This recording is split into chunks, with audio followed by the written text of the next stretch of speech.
The 17th maid. That's what the kitchen girl whispered when Elena climbed down from the supply wagon, her worn boots sinking into mud that the rain had churned to soup. You're the 17th one this year. Elena had pretended not to hear. She couldn't afford to hear. Couldn't afford to wonder what happened to the other 16, or why the wagon driver had refused to take her past the outer gates, or why he'd made a strange sign over his heart when she'd thanked him for the ride. She needed work. That was all that mattered. The Alpha King's palace rose against the storm-black sky like something from a nightmare dressed up as a dream. Beautiful, yes. Towers of pale stone that seemed to glow even without moonlight. Windows like watching eyes. Gardens she'd glimpsed through the iron gates, all silver roses and ancient trees. Beautiful. And wrong. Elena felt it the moment she crossed the threshold. A heaviness in the air. A scent beneath the polish and fresh flowers that made her wolf pace restlessly beneath her skin. Something suffers here. She shook the thought away. Omegas were sensitive. Everyone said so. Too sensitive, too soft, too weak for real pack life. That sensitivity had kept her alive when her own pack burned, kept her moving through 3 years of running and hiding and scraping by on the margins of wolf society. Now it was making her imagine things. Name? The head housekeeper didn't look up from her ledger. Mrs. Crane, the kitchen girl, had called her. A beta with steel-gray hair pulled back so tightly it seemed to stretch her face into a permanent expression of disapproval. Elena Vance. Pack. The question hit like a claw to the chest. None. Not anymore. That got Mrs. Crane's attention. Pale eyes flicked up, assessed, dismissed. Orphan or exile? Orphan. The word tasted like ash. Rogue attack. 3 years ago. References? The Thornwood Inn. I worked there for 8 months. And before that. I don't need your life story. Mrs. Crane made a note in her ledger. We have one position available. The West Wing. Somewhere behind Elena, a dish clattered. She heard a sharp intake of breath from one of the kitchen maids who'd been pretending not to listen. The West Wing, Elena repeated. Is there a problem? No, ma'am. Good. Mrs. Crane set down her pen and fixed Elena with a stare that seemed to see straight through to her bones. The West Wing has specific requirements. You will clean between midnight and dawn. Only those hours. You will not speak to anyone you encounter. You will not open the door at the end of the main corridor. You will not ask questions about these rules or attempt to discover reasons for them. You will do your work quietly, thoroughly, and without curiosity. She paused. Is that understood? Elena's wolf growled, low and warning. Every instinct she'd honed through 3 years of survival screamed at her to walk away. To climb back into the rain and take her chances on the road. But the road was cold. The road was hungry. The road had no place for a packless Omega with nothing to her name but grief and a talent for healing that she could never use again. Understood, she said. The servants' quarters were clean and warm, which was more than Elena had expected. A small room with a narrow bed, a washstand, a window that looked out over the back gardens. She'd slept in worse places. She'd slept in much worse places. The uniform laid out on the bed was simple gray wool, well made but deliberately plain. Elena changed into it mechanically, braiding her dark hair back from her face, trying not to notice how her hands trembled. Midnight to dawn. Don't speak. Don't open the door. What kind of rules were those? She spent the remaining hours before her shift exploring what parts of the palace she was allowed to access. The kitchens, warm and bustling with preparation for the next day's meals. The servants' hall, where she received suspicious looks from the other staff and no one sat near her at dinner. The main corridors, grand and echoing and filled with portraits of stern-faced alphas and their elegant mates. The Alpha King's portrait hung in the great hall. Elena stopped before it, studying the face of the wolf who ruled this territory. He was handsome, she supposed.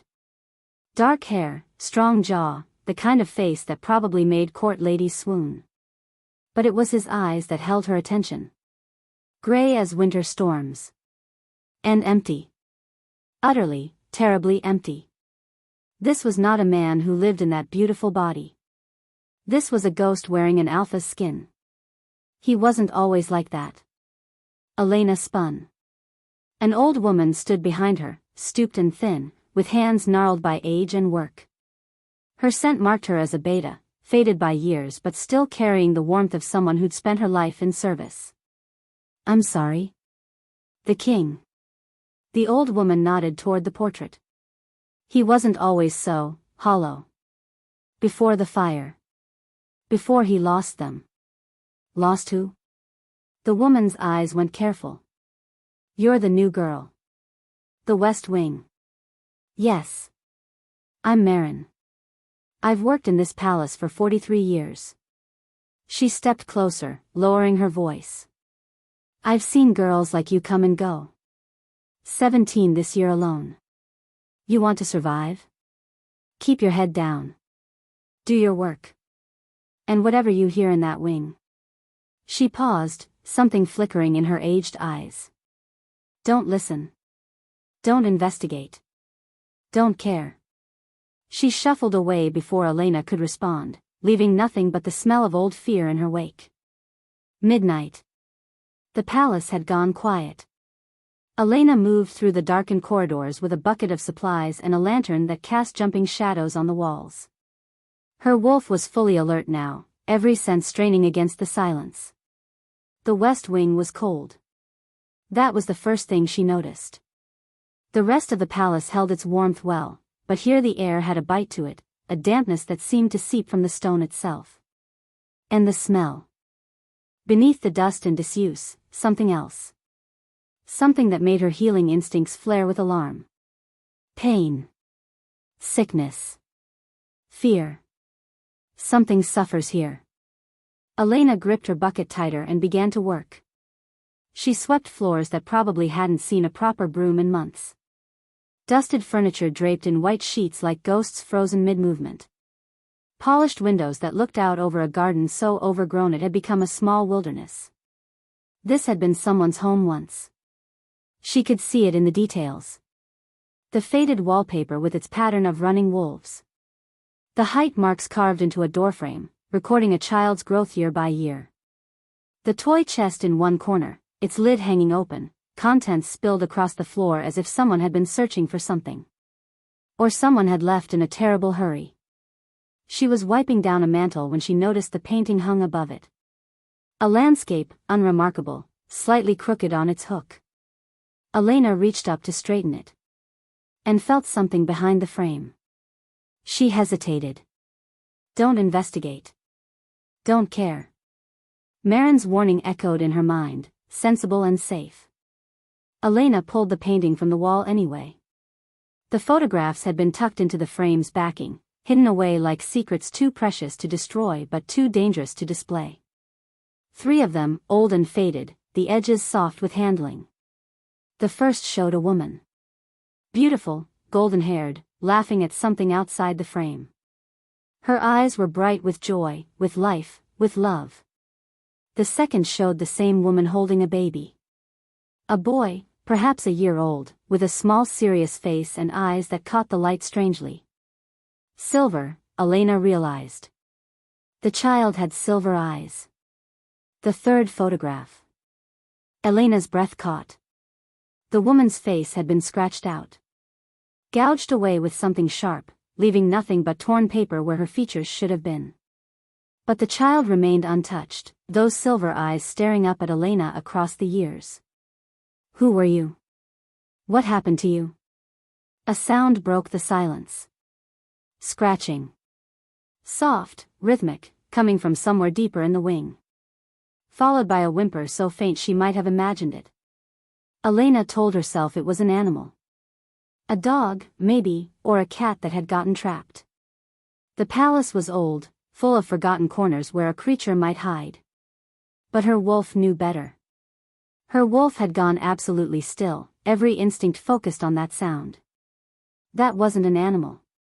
She tucked the photographs into her apron pocket and continued working, but she couldn't stop her ears from straining toward the noise. It came and went through the hours. Scratching, then silence. Whimpering, then silence. Once, something that might have been a word, too muffled by distance and doors to make out. By the time dawn began to gray the windows, Elena's nerves were scraped raw. She found Marin in the servants' hall, drinking tea alone while the kitchen staff began their morning preparations. The photographs, Elena said without preamble, pulling them from her pocket. I found these hidden in the West Wing. Who is this woman? Who is the child? Marin's face went white. Her cup clattered against its saucer, tea sloshing over the rim. Put those away. Her voice came out strangled. Put them away right now. But the first queen. Marin's hands were shaking. That's the first queen. We don't speak of her. She looked at the photograph of the silver-eyed boy, and something terrible moved through her expression. Or the child. Never the child. What happened to them? Fire. The word dropped like a stone. 2 years ago. The queen's wing caught fire in the night. They both, she stopped, swallowed hard. There was nothing left. Nothing but ashes. Then why? Stop. Marin gripped Elena's wrist with surprising strength. Stop asking. Stop looking. Whatever you think you know, whatever you think you heard, you're wrong. There's nothing in that wing but dust and old grief. Do you understand me? She didn't wait for an answer. She stood and walked away, leaving Elena with a cooling cup of tea and 3 photographs that told a story no one wanted to remember. That night, Elena returned to the West Wing. She told herself she was just doing her job. Just cleaning, like she was supposed to. If she worked a little closer to the corridor she hadn't explored yet, the one that ended in a heavy oak door she'd been explicitly forbidden to open, well, she was just being thorough. The scratching started around 2 in the morning. Elena paused, her cloth hovering over a windowsill. The sound was louder tonight. Closer. It was coming from behind the forbidden door, she was certain now. Then the whimpering started. Low, broken, hopeless. The sound of something that had given up expecting help but couldn't stop crying for it anyway. Something that hurt too much to stay silent. Something suffers here. Her wolf surged against her skin, demanding she act. Every healing instinct she'd buried for 3 years roared to life, overwhelming caution, overwhelming fear, overwhelming every sensible thought she had. She moved without deciding to. Down the corridor. Past the dusty furniture and the covered portraits. Toward the door at the end of the hall. The whimpering stopped. Elena froze, her hand inches from the oak. Silence pressed in around her, thick and watchful. She should leave. She should go back to her work and pretend she'd never. Tiny fingers appeared beneath the door. Small. Pale. Trembling. Elena dropped to her knees without thinking, her heart slamming against her ribs. Hello? Her voice came out as a whisper. Is someone there? Are you hurt? The fingers went still. Then they reached toward her, stretching as far as the gap would allow. And a voice came through the door. A child's voice, cracked and rough, as if it hadn't been used in a very long time. Please, it hurts. If you are enjoying this video, do well to hit the like button and subscribe to this channel. Chapter 2. Elena didn't think. Didn't weigh the consequences or calculate the risks. 3 years of running, of hiding, of keeping her head down and her instincts leashed, all of it burned away in the space between one heartbeat and the next. A child was hurting behind that door. Nothing else mattered. She pulled the pins from her hair, fingers working from muscle memory. Her mother had taught her this trick when she was barely older than the voice she'd just heard. Every healer needs to reach her patients, little one. Locks are just puzzles waiting to be solved. The memory pierced her chest like a blade, but her hands stayed steady. The lock was old, complicated, designed to keep something in rather than intruders out. Elena felt her way through its mechanisms, coaxing each tumbler into place with patience she didn't feel. Her wolf paced frantically beneath her skin, whining with the need to reach whatever suffering creature lay beyond. Click. The door swung inward on silent hinges, and Elena stepped into a nightmare. The smell hit her first. Sickness, waste, old blood, the acrid burn of silver against wolf flesh.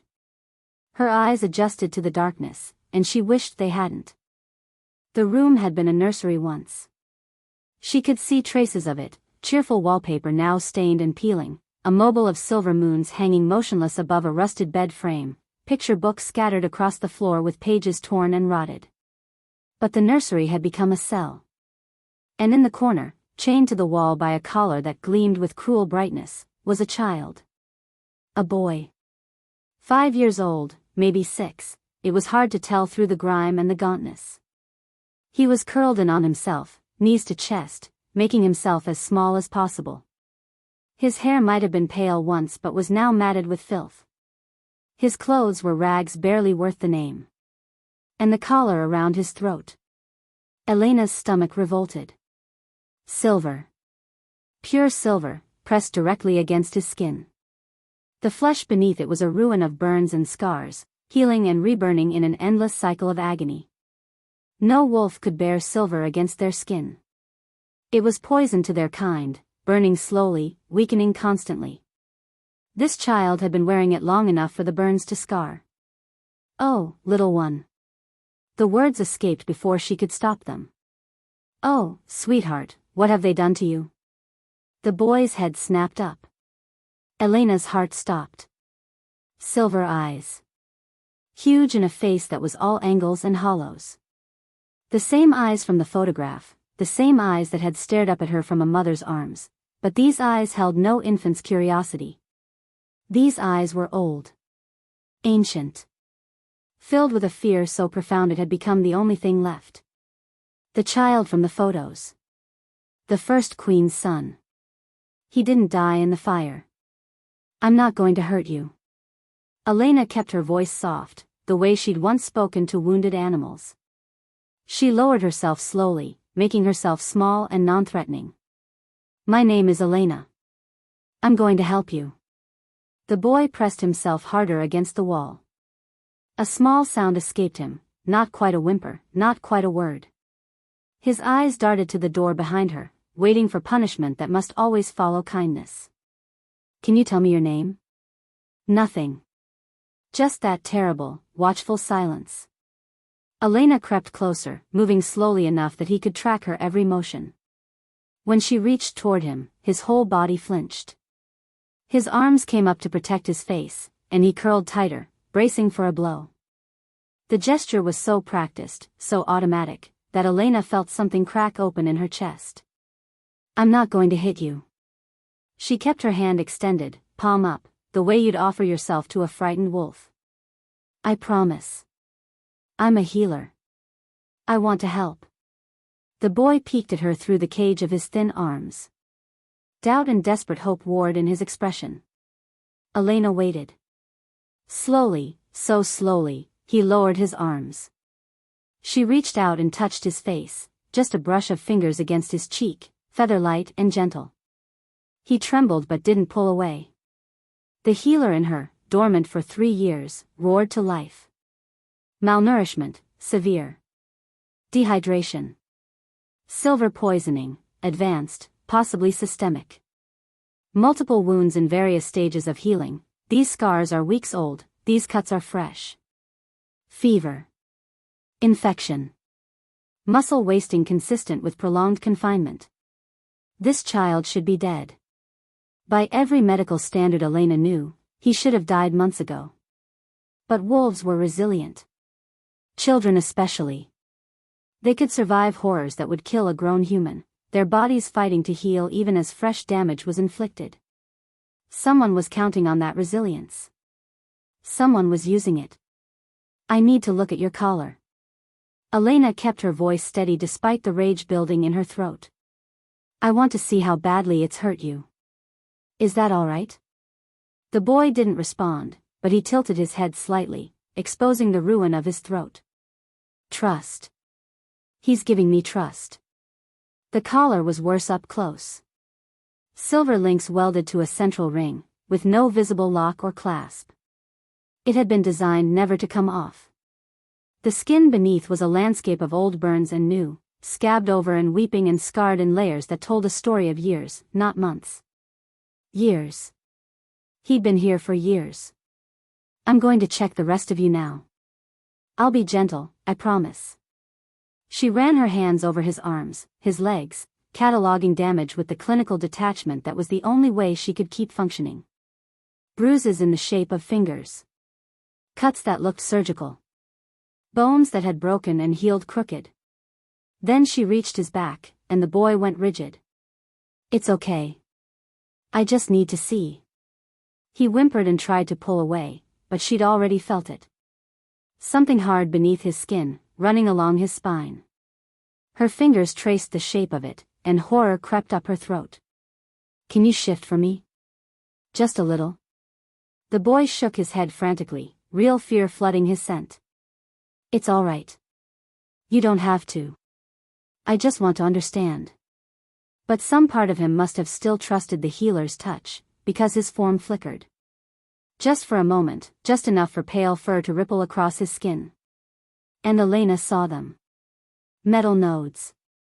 Small, round, surgical, embedded in the flesh along his spine. 5 of them, evenly spaced, connected by something beneath the skin that she couldn't see but could feel. They sat among his fur like obscene decorations, clearly designed to be accessed when he was in wolf form. Someone had installed hardware in this child's body. What? Her voice cracked. She had to stop, breathe, try again. What did they do to you? The boy shifted back to human form, shaking. He wouldn't meet her eyes. Elena's hands were trembling now. With rage. With grief. With a fury so hot it felt like it might burn her from the inside out. But fury wouldn't help him. Only healing would help him. I'll be right back, she said. I'm going to get water, and something to clean these wounds. I won't be long. I promise. She made herself leave, though every instinct screamed against it. She raided her cleaning supplies for the cleanest cloths, found a pitcher of water in the servants' hall, grabbed bread and cheese from the kitchen stores. Her movements were mechanical, her mind still trying to process what she'd seen. Someone chained a child to a wall. Someone put a silver collar on a wolf pup. Someone surgically implanted devices in his spine. Someone did this on purpose. Someone has been doing this for years. When she returned, the boy was exactly where she'd left him. His eyes tracked her movement from the door, watching the food in her hands with a hunger that hurt to witness. Here. She held out the bread. Eat slowly. Your stomach won't be used to much. He grabbed it like he expected her to take it back. Ate in tiny, desperate bites, barely chewing before he swallowed. Elena had to look away. While he ate, she cleaned his wounds. He flinched at every touch but held still, his body conditioned to accept treatment even when it caused pain. She worked carefully around the metal nodes, afraid to disturb whatever terrible purpose they served. I found your picture, she told him, keeping her voice soft and calm. You and your mother. You have her eyes. The boy went still. His throat worked, and for a moment she thought he might speak. But he just shook his head and returned to his bread, something shuddering behind those silver eyes. When he'd eaten everything she brought, Elena helped him drink the water.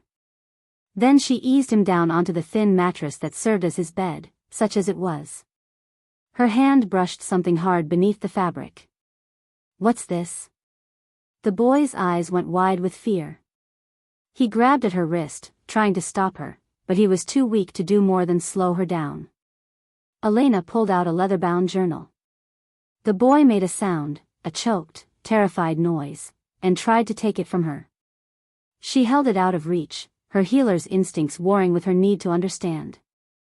I have to know what they've been doing to you. I can't help you if I don't understand. She opened the journal. The handwriting was elegant, precise, completely at odds with the horrors it described. Dates and times. Dosages and measurements. Clinical observations written in the detached tone of scientific documentation. Subject shows remarkable recovery rate despite increased extraction volume. Spirit essence output remains consistent. Recommend extending session duration by 15 minutes.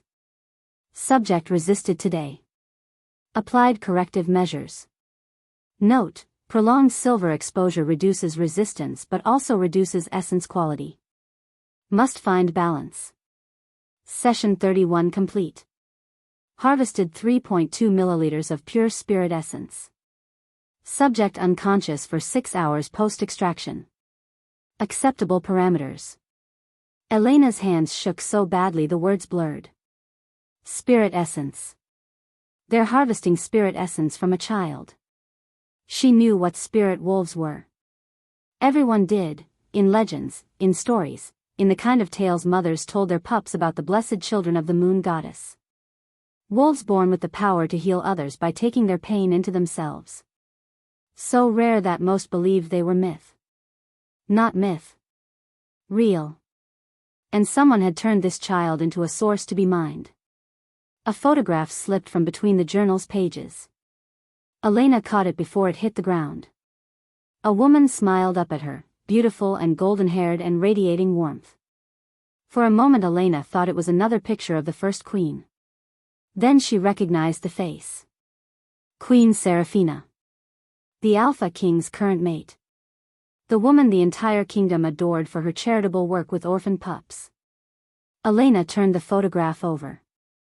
Handwriting on the back, the same elegant script from the journal, session 47 complete. The boy's capacity is remarkable. At this rate, we'll have enough by the winter solstice. The photograph fell from Elena's nerveless fingers. The Queen. The Queen is doing this. Footsteps echoed in the corridor outside. Elena's head snapped up. The boy had gone absolutely rigid, his face draining of what little color it had. He knew that sound. He knew what it meant. Under the bed, Elena breathed. Is there space? He shook his head, frantic. Pointed to a wardrobe against the far wall, its door hanging slightly open. Elena moved without thought. She shoved the journal under the mattress, scooped up the photograph, and dove into the wardrobe just as the door swung open. Through the gap between the wardrobe doors, she watched Queen Seraphina enter the room. The woman from the portrait. The kingdom's beloved queen. She moved with liquid grace, golden hair swept up in an elegant arrangement, her gown worth more than Elena would earn in 10 lifetimes. And her face. Her beautiful face was twisted with cold irritation. The warmth from every public appearance, every charitable smile, every gracious word, gone. Replaced by something that made Elena's wolf flatten itself against her spine in primal terror. You're awake. Seraphina's voice dripped with false sweetness. Good. I hate it when you sleep through our sessions. It feels so impersonal. The boy pressed himself against the wall, shaking, silent. His eyes had gone distant, retreating to somewhere deep inside himself where the pain couldn't follow. Time for your treatment, little monster. Seraphina set down the leather case she'd been carrying and opened it with practiced efficiency. Inside, Elena saw syringes, vials, instruments she didn't recognize. Your father's hosting a delegation from the Northern Pax next week. I need to look my best. She approached the boy, grabbed his shoulder, and forced him to turn around. Elena bit down on her own hand to keep from screaming. Seraphina attached a syringe to one of the nodes in the boy's spine. Her movements were casual, almost bored, like she'd done this hundreds of times. Because she had. 47 sessions documented in that journal. Probably more before that. The boy didn't make a sound as the needle pierced him. He'd learned not to. But his small body convulsed, and his hands clawed at the floor, and his silver eyes rolled back as something was pulled from deep inside him. Something that glowed, faintly, in the dim light. Spirit essence. The power of a blessed child, harvested like milk from a cow. Elena watched, frozen, helpless, as the queen drained the boy who should have been her stepson. And she made herself a promise. I will end this for you. If you are enjoying this video, do well to hit the like button and subscribe to this channel. Chapter 3. The extraction lasted 7 minutes. Elena counted every second from inside the wardrobe, her teeth sunk so deep into her own hand that she tasted blood. 7 minutes of watching a child convulse in silent agony. 7 minutes of that glowing silver substance flowing from the nodes in his spine into Seraphina's vial. 7 minutes of learning exactly what kind of monster wore the crown of this kingdom. Caspian didn't scream. Didn't cry. Didn't make a single sound. He'd learned, Elena realized. Learned that noise brought punishment. Learned that tears made it last longer. Learned to retreat so far inside himself that only his body remained to suffer while his mind hid somewhere they couldn't reach. 5 years old. He's 5 years old and he's learned to survive torture. Seraphina hummed as she worked. A light, pleasant melody, the kind a mother might sing while braiding her daughter's hair. When the vial was full, she disconnected the syringe with a satisfied click. Excellent quality today. She held the vial up to the dim light, admiring the way the essence swirled within. You're such a good boy when you cooperate. Perhaps I'll have the servants bring you something extra with your gruel tomorrow. Would you like that? Caspian didn't respond. His eyes were open but empty, staring at nothing. No. Seraphina tucked the vial into her case with the care of someone handling precious jewels. Suit yourself. I'll see you again in 3 days. Try not to die before then. She laughed at her own joke and swept out of the room, leaving the door open behind her. Elena waited. Counted to 100. Listened until those elegant footsteps faded completely into silence. Then she burst from the wardrobe and ran to the boy's side. Caspian. Caspian, can you hear me? He was cold. So cold, despite the fever she'd felt earlier. His breathing came in shallow gasps, and when she pressed her fingers to his throat, his pulse fluttered like a wounded bird. She took too much. She's killing him by inches. Elena gathered him into her arms, ignoring the way her muscles screamed at the abuse she'd put them through. She cradled him against her chest and rocked, the way her mother used to rock her after nightmares. I'm here. I've got you. She's gone now. For a long moment, nothing. Then a shudder ran through his small frame, and he turned his face into her shoulder. Hurts. The word was barely a breath. Always hurts. I know, sweetheart. I know. Elena stroked his matted hair, blinking back tears she couldn't afford to shed. Can you tell me what she's taking from you? What is that silver light? Caspian was quiet for so long she thought he'd passed out. But then his hand moved, pressing weakly against his own chest. Me. His voice cracked on the word. She takes, me. The part that heals. The part that heals? Mama called it. He struggled, searching for words he'd probably been forbidden to speak. Spirit. Spirit wolf. I can take hurt away. Make sick things better. A tremor ran through him. But she found out. She takes it out instead. Uses it for herself. The pieces clicked into place with horrible clarity. Spirit wolf. The rarest of all wolfkind, blessed by the moon goddess with the ability to absorb the pain and illness of others. Elena had thought them legends. Beautiful stories to tell children about the most sacred gifts a wolf could possess. Not a gift. A curse. At least for this child. That's why she never ages, Elena whispered, understanding flooding through her like ice water. That's why she never gets sick, why she always looks perfect.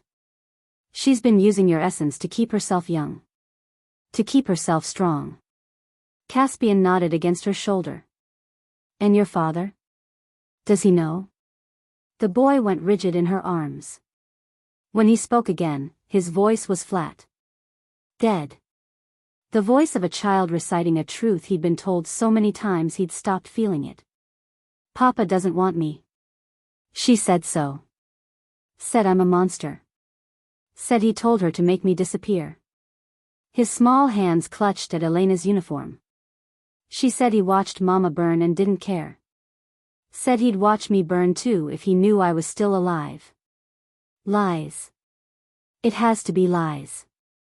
Elena thought of the portrait in the Great Hall. The Alpha King's empty eyes. The grief that poured off him like a physical weight. That wasn't a man who'd ordered his family murdered. That was a man who'd been destroyed by losing them. Caspian. She tilted his chin up, making him meet her eyes. Your father thinks you're dead. He thinks you died in the fire with your mother. He doesn't know you're here. Something flickered in those silver depths. Hope, maybe.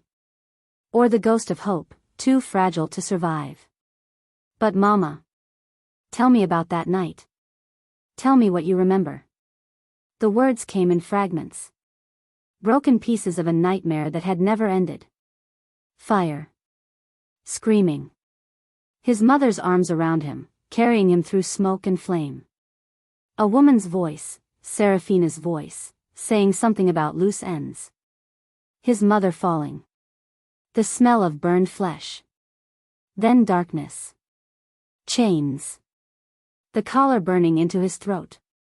And a voice, sweet as poison, whispering, Your papa gave you to me, little prince. You belong to me now. Elena held him while he shook, her own rage building into something vast and cold. Seraphina hadn't just stolen this child.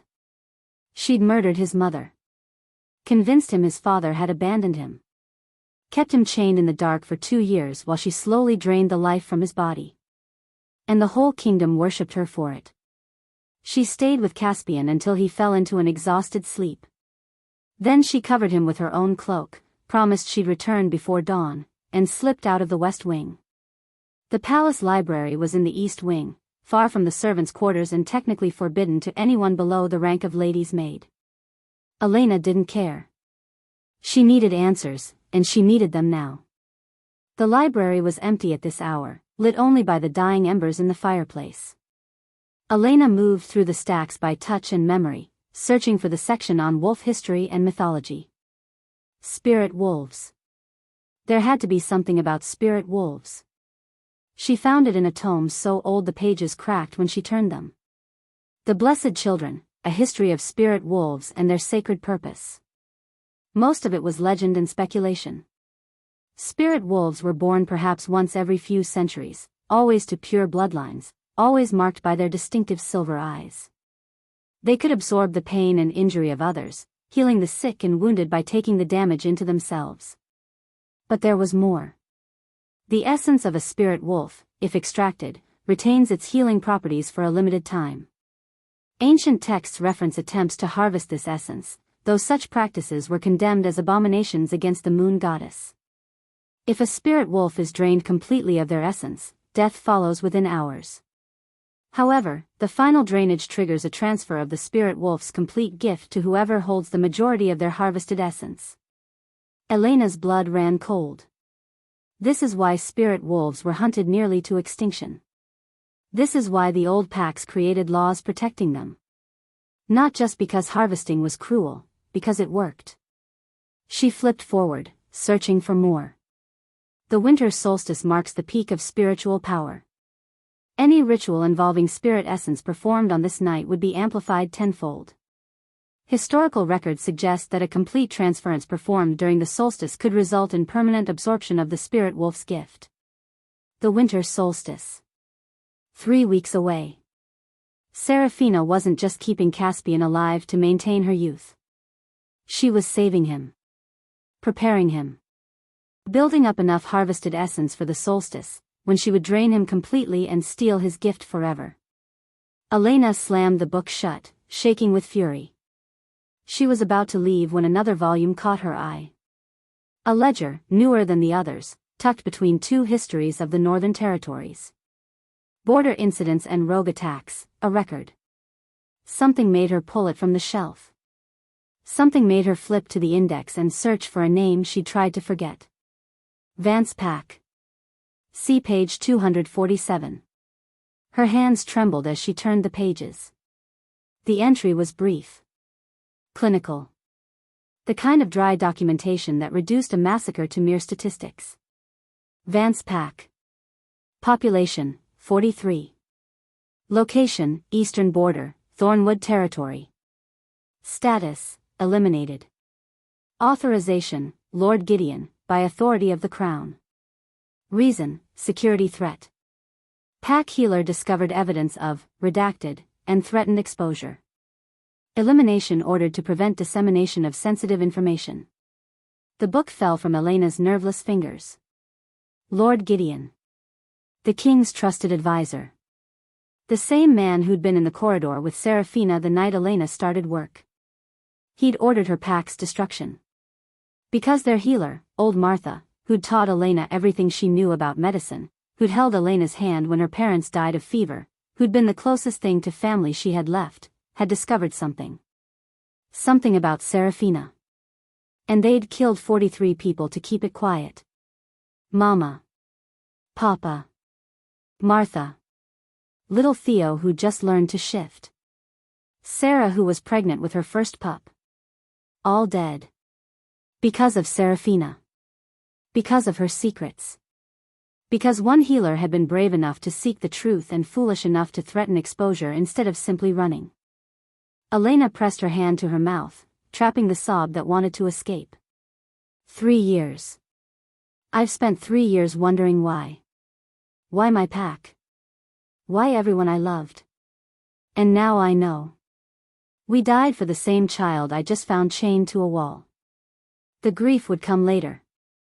Right now, she couldn't afford it. Right now, she had a boy to save and a queen to destroy. She returned the ledger to its place, memorized its location, and slipped out of the library. Dawn was breaking when Elena reached the west wing. She moved quickly down the corridor, already planning. She would need supplies.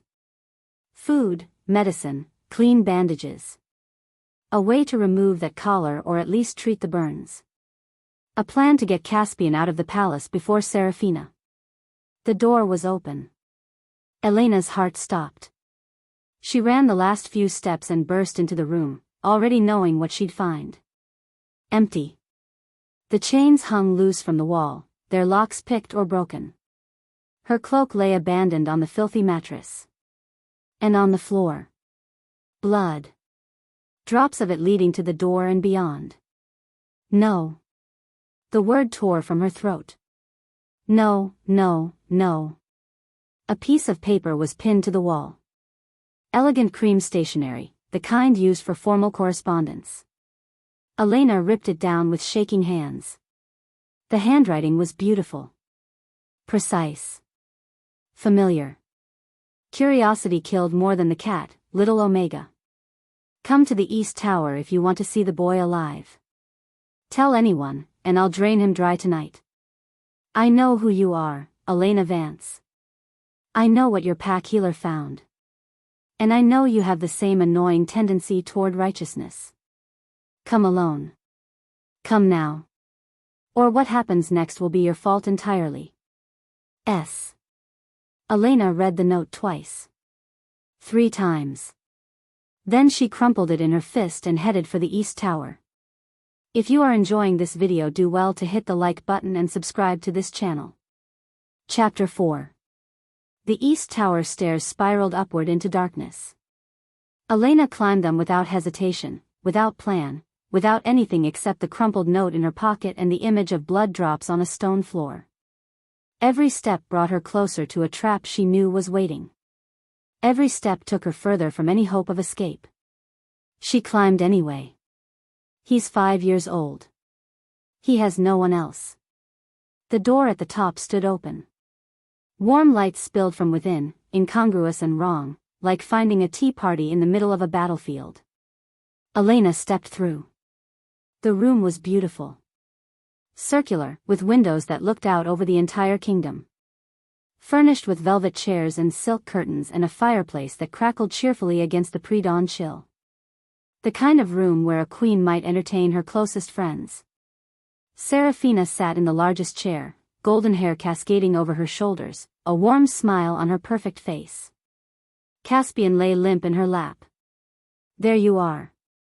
Seraphina's voice was honey and sunshine. I was beginning to worry you'd done something foolish. Like trying to tell someone. Elena's eyes locked on Caspian.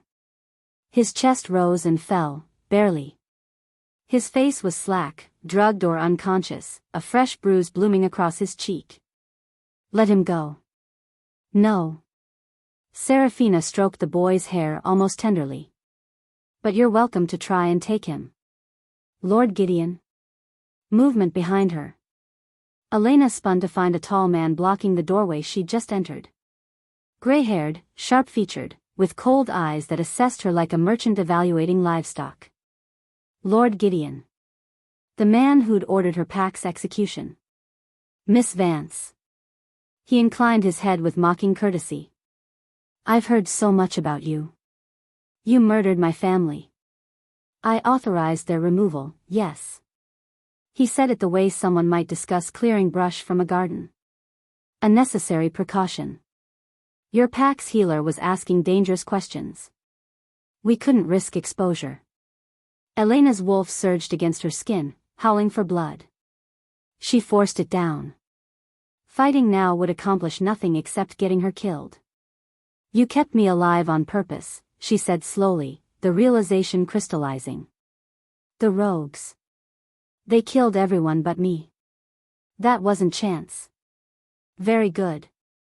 Seraphina's smile widened. I do so appreciate intelligence. Yes, Elena. We spared you deliberately. Every plan needs a contingency. If anything ever went wrong with our little project here, she gestured at the unconscious child, we needed someone to blame. A rogue Omega with a grudge against the crown. A survivor of a tragic attack who went mad with grief and kidnapped the poor queen's beloved stepson. The trap was elegant. Perfect. Elena could see exactly how it would play out.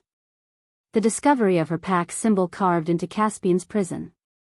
Evidence planted to suggest she'd been torturing him for years. A grieving kingdom demanding justice for their beloved queen. Seraphina would get sympathy and power. Elena would get execution. Why tell me this? Elena forced her voice steady. If you're going to kill me anyway. Because I have a better use for you. Seraphina rose, lifting Caspian as easily as if he weighed nothing. She crossed to a door Elena hadn't noticed and pushed it open, revealing a smaller room beyond. A cell, really. Stone walls, no windows, a single cot pushed against the corner. Spirit wolves respond to emotional bonds. They're more productive when they feel safe. Cared for. She dumped Caspian onto the cot without ceremony. The boy has bonded with you. I saw it when I came for his treatment. The way he watched the wardrobe where you were hiding. The hope in his eyes. Seraphina's lip curled. Disgusting, really. He's known you for hours and already he loves you more than he ever loved me. He's never loved you at all. No. Seraphina's mask slipped for just a moment, something ancient and hungry flickering beneath. But he will fear me. As will you, if you're smart. She stepped back from the cell. Here's your choice, Elena Vance. Help keep my little spirit wolf docile and compliant until the solstice. Comfort him. Calm him. Make the extractions easier on us all. Do this, and I'll make his death quick when the time comes. Perhaps I'll even let you live. And if I refuse? Then I'll make the next 3 weeks a masterpiece of suffering. Seraphina's smile returned, but now Elena could see the rot beneath.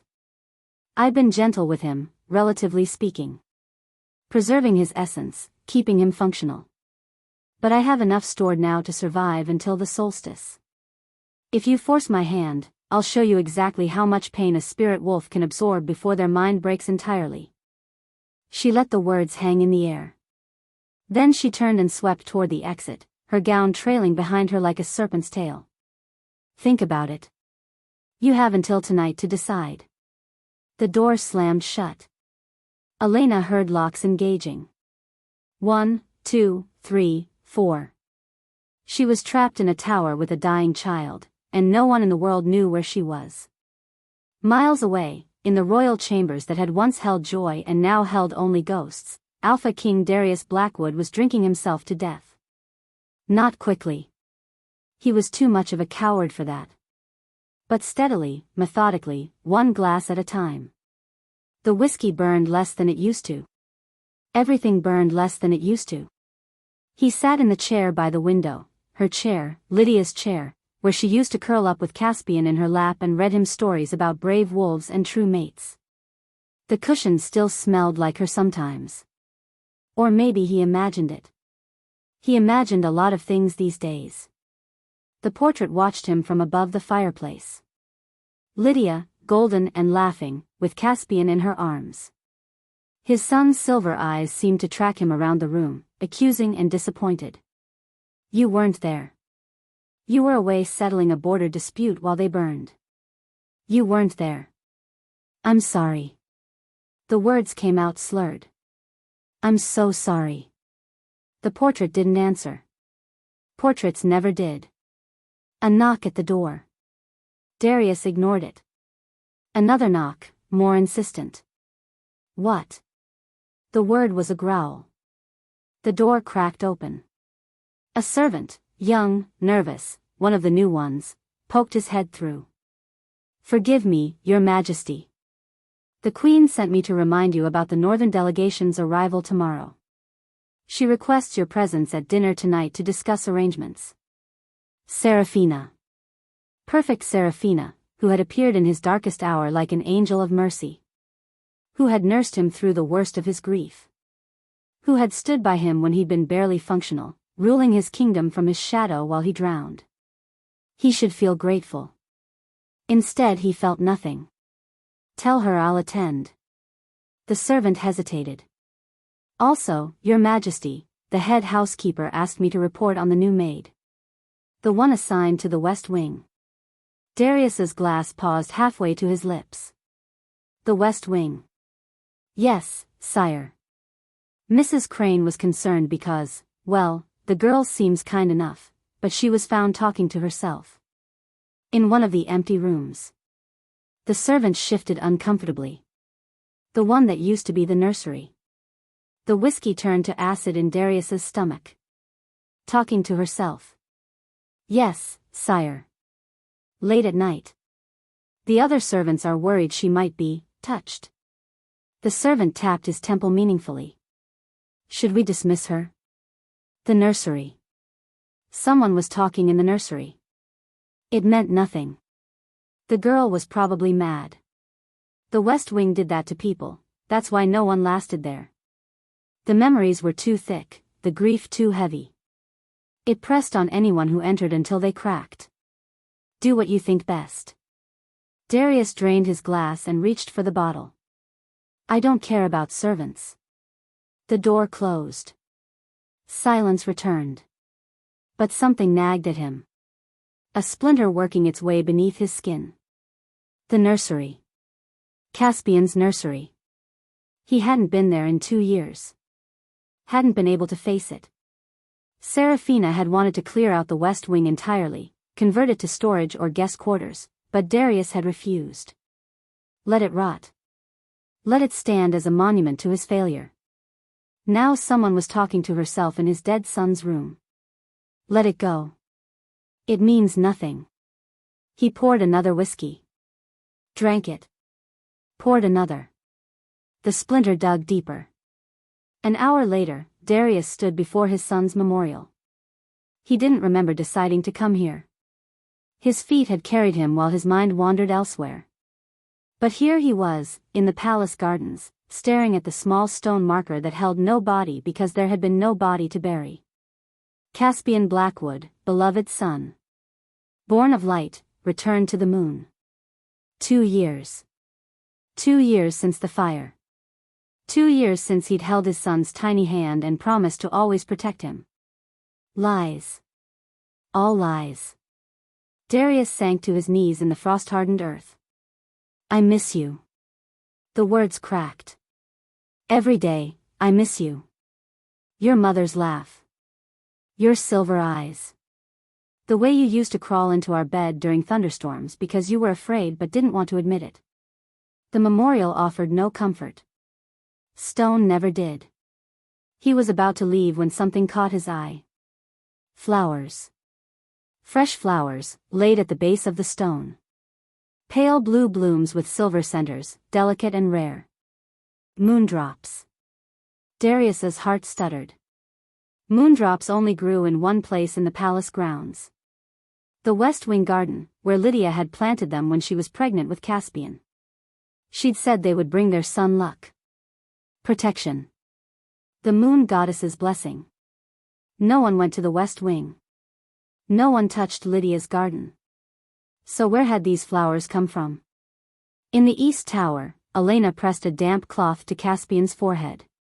He'd woken briefly, recognized her, and started crying, silent tears that seemed to use up what little strength he had left.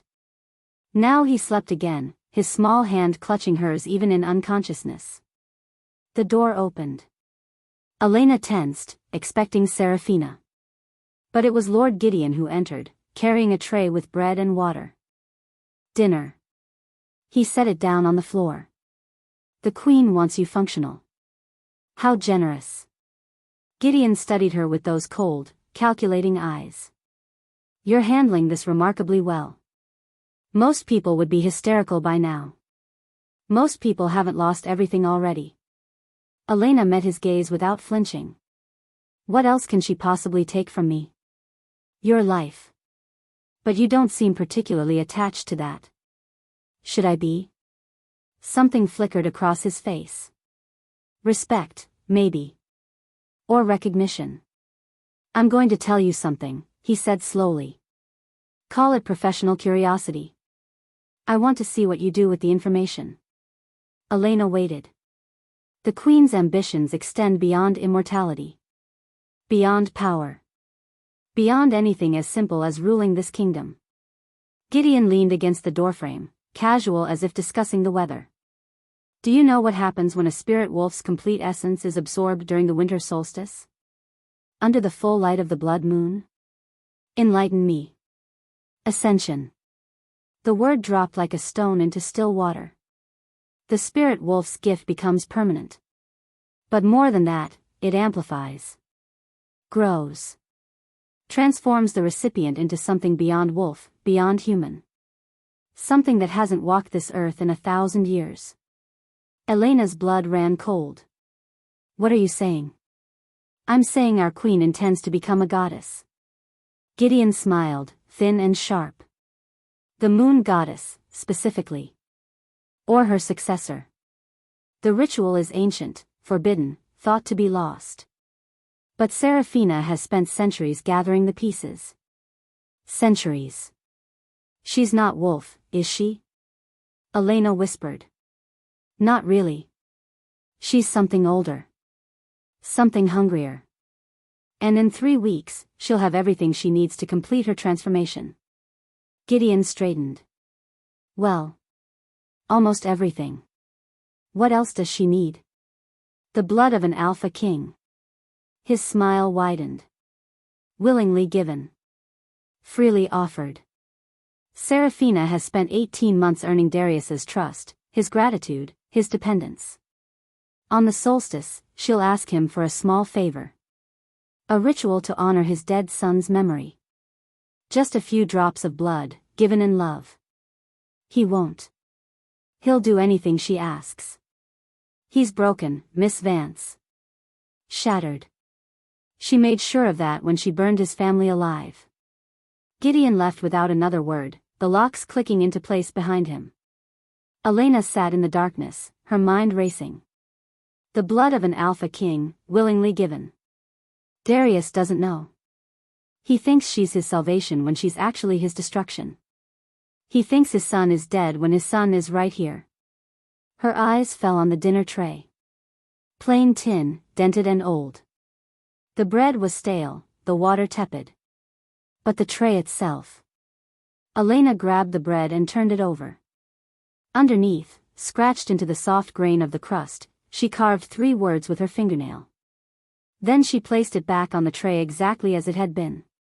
Hours later, when old Marin came to collect the dishes, because Marin was the only servant Seraphina trusted near the tower, Elena caught her eye. "Please," she mouthed. "The king. Show him." Marin's weathered face flickered with fear. With understanding. With something that might have been hope. She took the tray and disappeared. Darius was still staring at the moondrop flowers when the servant found him. "Your Majesty." Old Marin, breathless from running. "Forgive me. I shouldn't be here. But you need to see." She thrust a tray at him. "Dinner scraps, nothing more. Stale bread and an empty water cup. What is this?" "Look."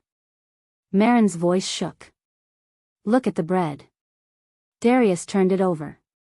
3 words, scratched into the underside with desperate fingers. "Your son lives." For a long moment, nothing moved. Nothing breathed. The world itself seemed to stop. Then Darius raised his head, and Marin took a step back from what she saw in his eyes. Not grief. Not confusion. Not the broken emptiness that had haunted him for 2 years. Rage. Pure, burning, alpha rage.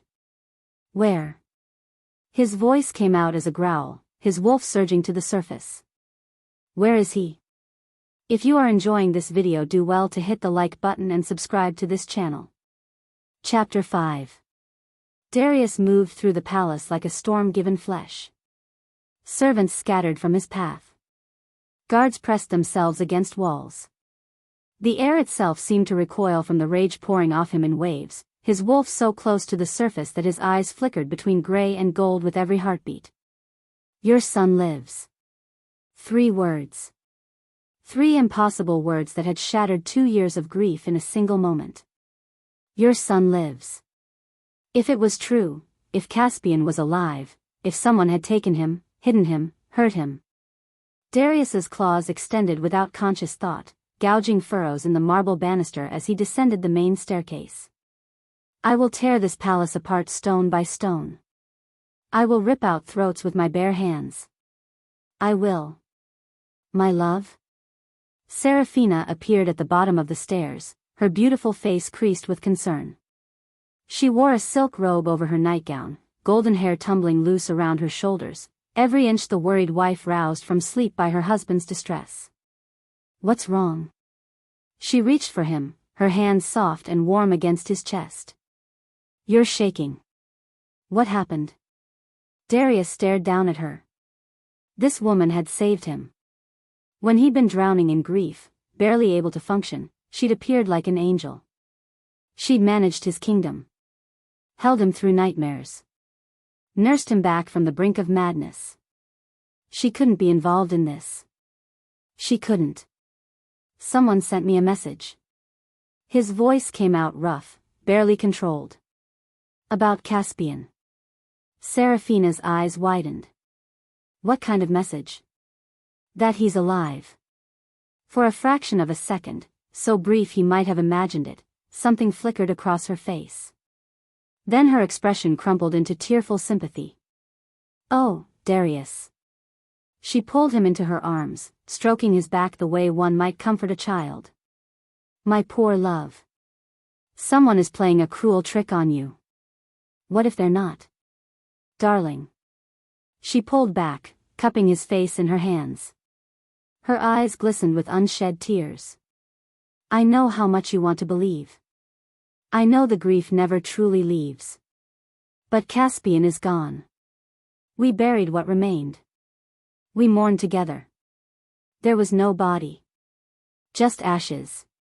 Because the fire was so intense. Her voice caught. I was there, remember?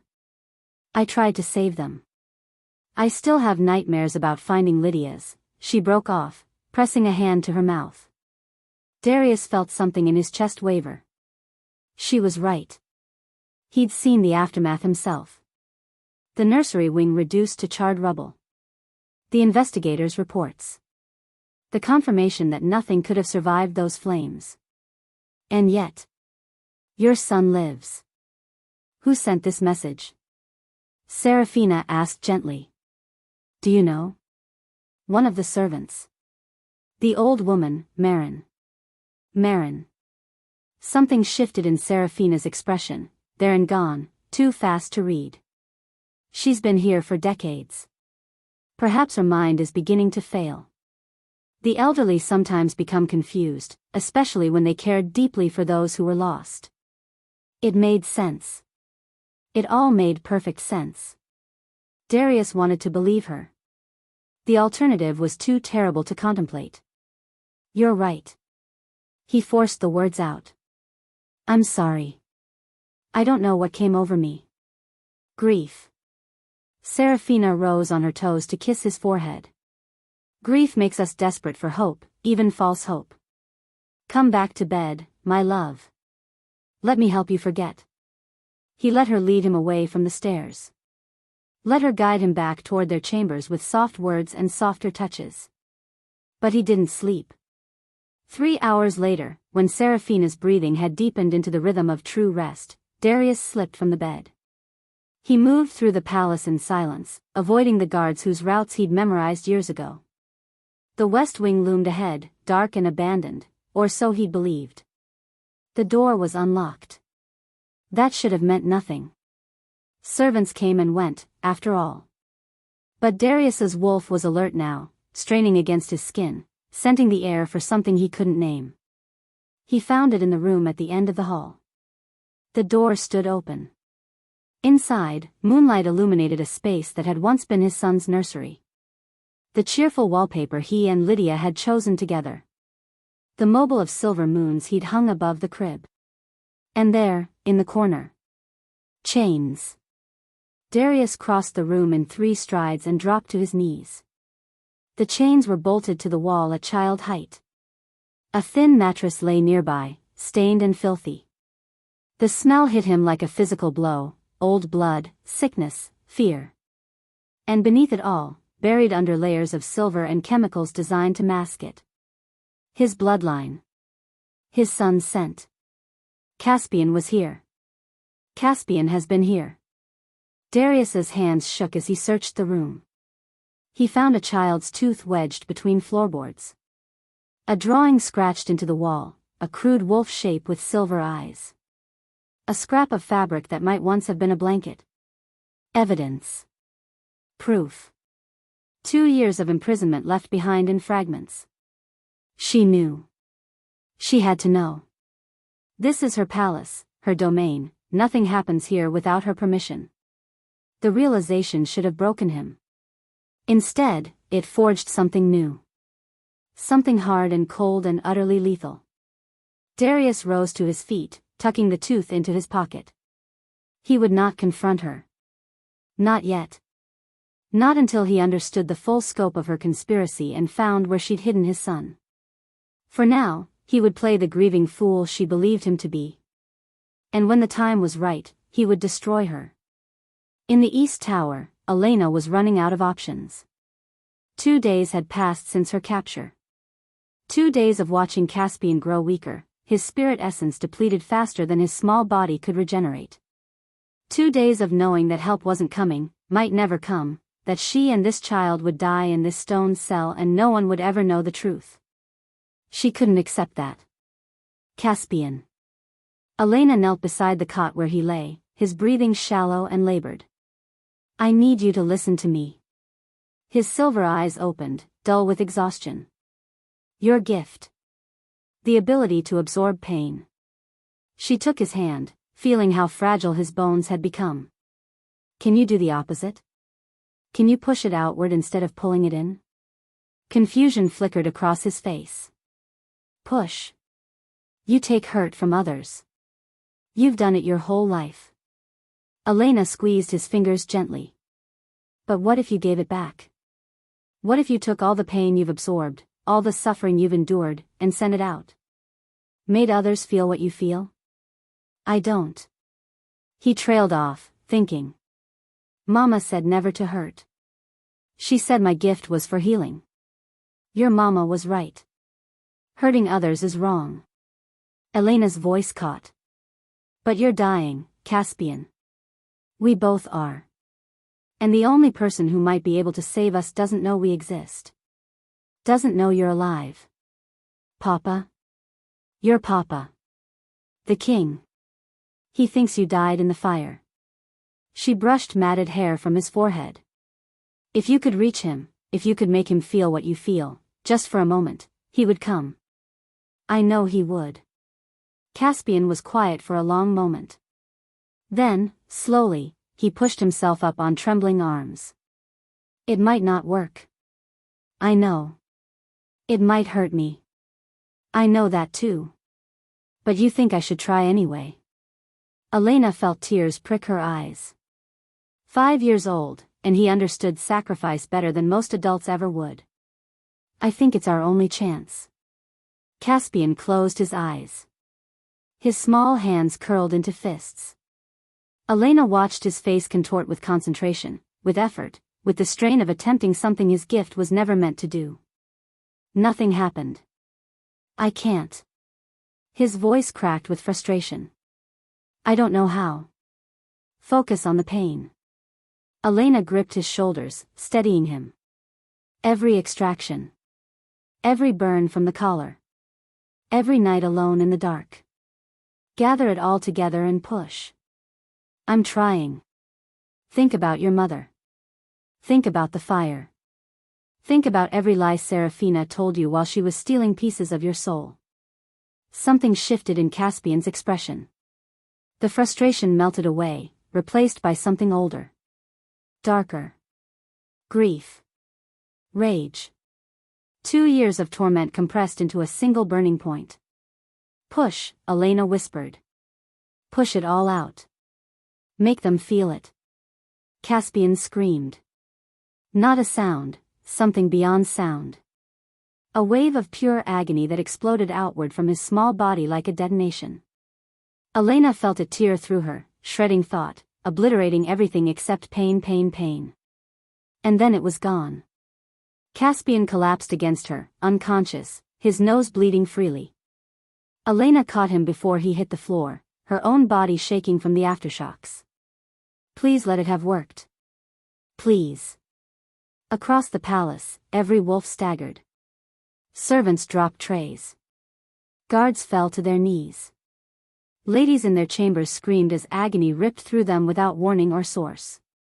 In the great hall, where Darius sat through an interminable meeting with northern delegates, the wave hit like a hammer to the chest.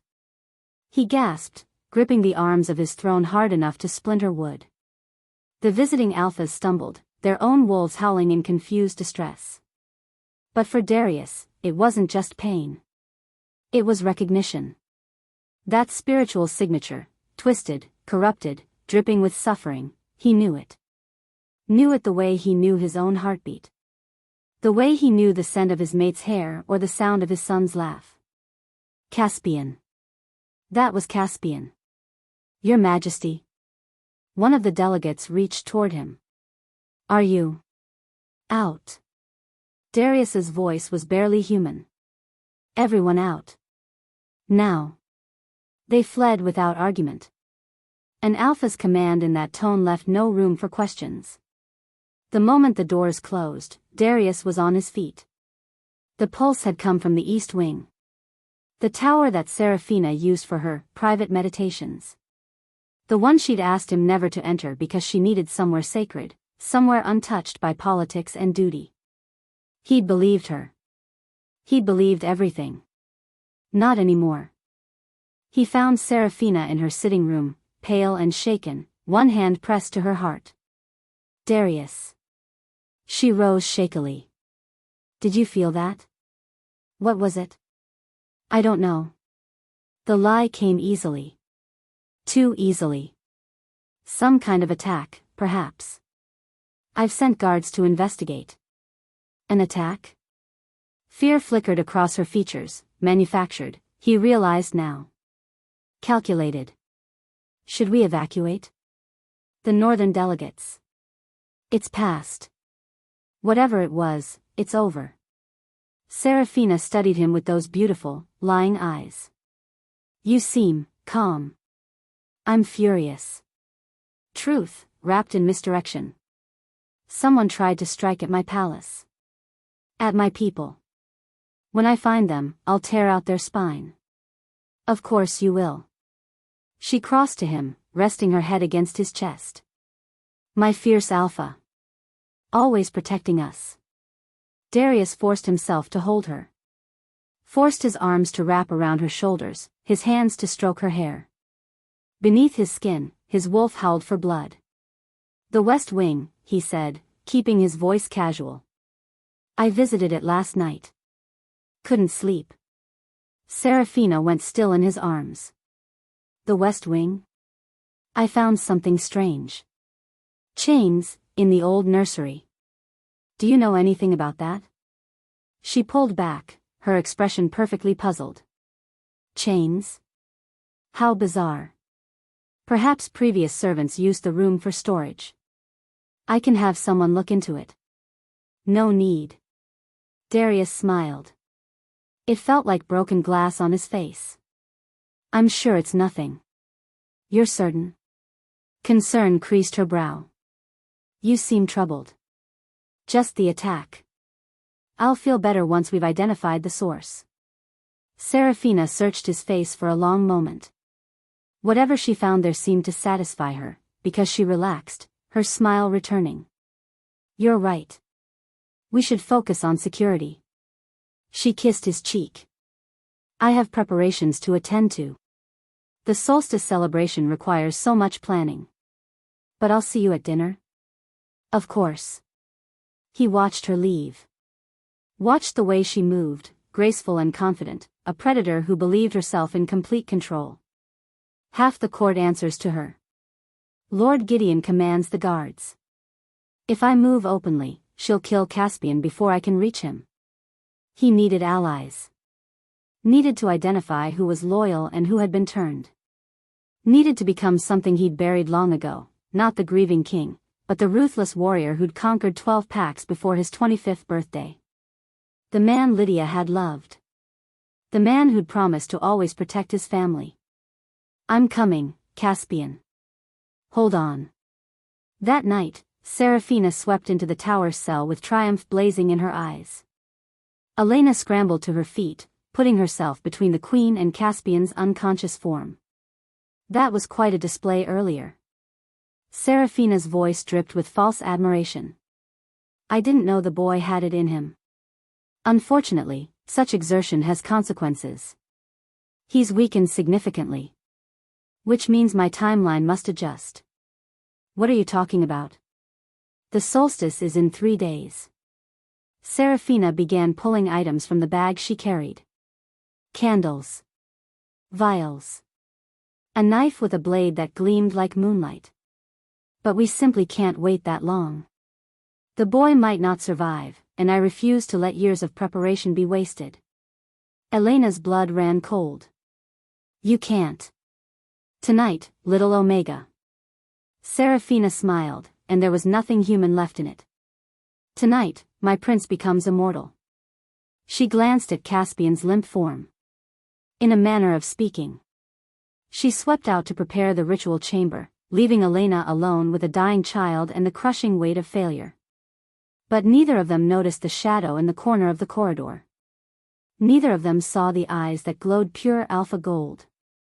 Neither of them knew that Darius had followed his mate to her secret tower, had heard every word, and now stood in the darkness with murder singing through his veins. Tonight, he thought, watching Seraphina disappear down the stairs. Tonight it ends. If you are enjoying this video, do well to hit the like button and subscribe to this channel. Chapter 6. The ritual chamber had been carved from the tower's foundation centuries ago. Elena hadn't known it existed until Seraphina's guards dragged her down spiraling stairs that seemed to descend forever, until torchlight gave way to something colder, a pale luminescence that emanated from symbols etched into the stone walls themselves. The chamber was circular, perhaps 50 feet across, with a domed ceiling lost in shadow. At its center stood an altar of black stone, ancient beyond reckoning, covered in carvings that hurt to look at directly. They seemed to shift when viewed from the corner of the eye, rearranging themselves into patterns that whispered of power and hunger and endless, terrible patience. Caspian lay strapped to that altar. His small body was spread-eagled, silver chains binding his wrists and ankles to iron rings embedded in the stone. The nodes along his spine had been exposed, connected now to a complex apparatus of tubes and vials that glittered in the eldritch light. He was conscious. His silver eyes found Elena as the guards chained her to a pillar at the chamber's edge, and in them she saw something worse than fear. Acceptance. He thinks this is the end. He's already said goodbye. Comfortable? Seraphina descended the final steps, her golden hair unbound, her body wrapped in robes of deepest black. She looked like a dark priestess. She looked like what she was, a monster wearing beauty as a mask. I do apologize for the accommodations. The old rituals require certain authenticity. Elena pulled against her chains.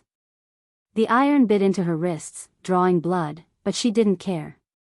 You'll never get away with this. Darius knows. He knows everything. Does he? Seraphina's smile widened. How fortunate. She gestured, and Lord Gideon emerged from the shadows, adjusting the extraction apparatus with practiced hands.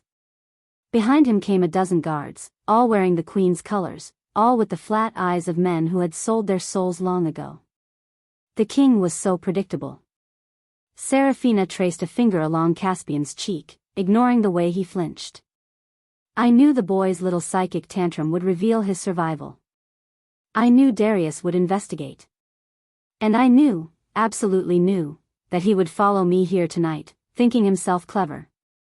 Cold horror crept up Elena's spine. It's a trap. Everything has been a trap, little Omega. From the moment I arranged for you to be hired, to the moment I let you discover my precious spirit wolf, to this very instant. Seraphina's eyes glittered with ancient malice. Darius's willing blood is the final ingredient. And what blood could be more willing than that of a father trying to save his son? A scuffle echoed from the stairwell. Elena's heart shattered as she watched them drag Darius into the chamber. He was fighting, moon goddess, he was fighting with everything he had. 2 guards were already down, throats torn out, but there were too many. They bore him to the ground through sheer numbers, silver chains wrapping around his limbs, a muzzle forced over his mouth to prevent him from shifting fully. Papa. Caspian's voice cracked on the word, the first time Elena had heard him call for his father. Papa, no. Darius's eyes found his son. Even through the muzzle, even through the chains, Elena could see his heart breaking and reforming into something lethal. My love. Seraphina crossed to him, crouching gracefully at his side. Did you really think I wouldn't notice you skulking in the shadows?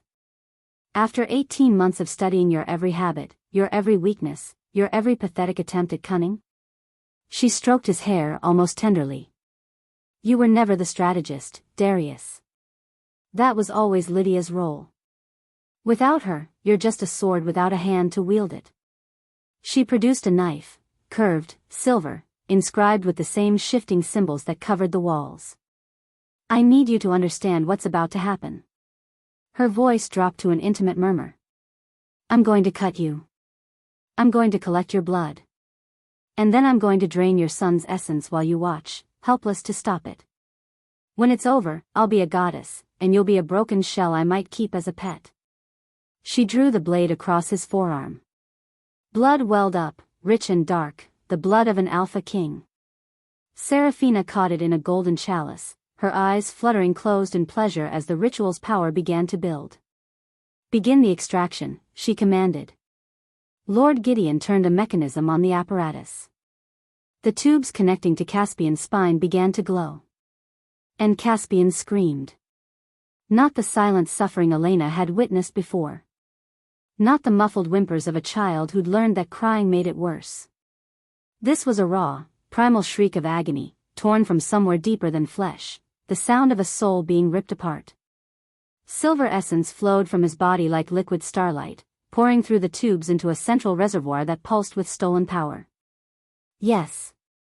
Seraphina raised her arms, the chalice of Darius's blood in one hand, her head thrown back in ecstasy.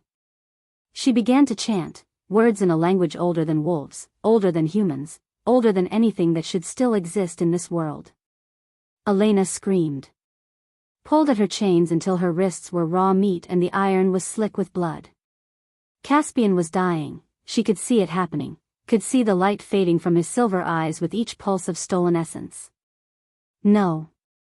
Not like this. I won't let it end like this. She thought of her pack. Her mother's laugh. Her father's steady hands. Little Theo, who'd just learned to shift. Sarah, who'd been so excited about her first pup. 43 lives, extinguished for this monster's ambition. And now a 44th, a child who'd never had a chance to live, who'd known nothing but darkness and pain and betrayal. No. Elena felt something snap inside her. Not bone, something deeper. A barrier she hadn't known existed, a limit she'd always accepted without question.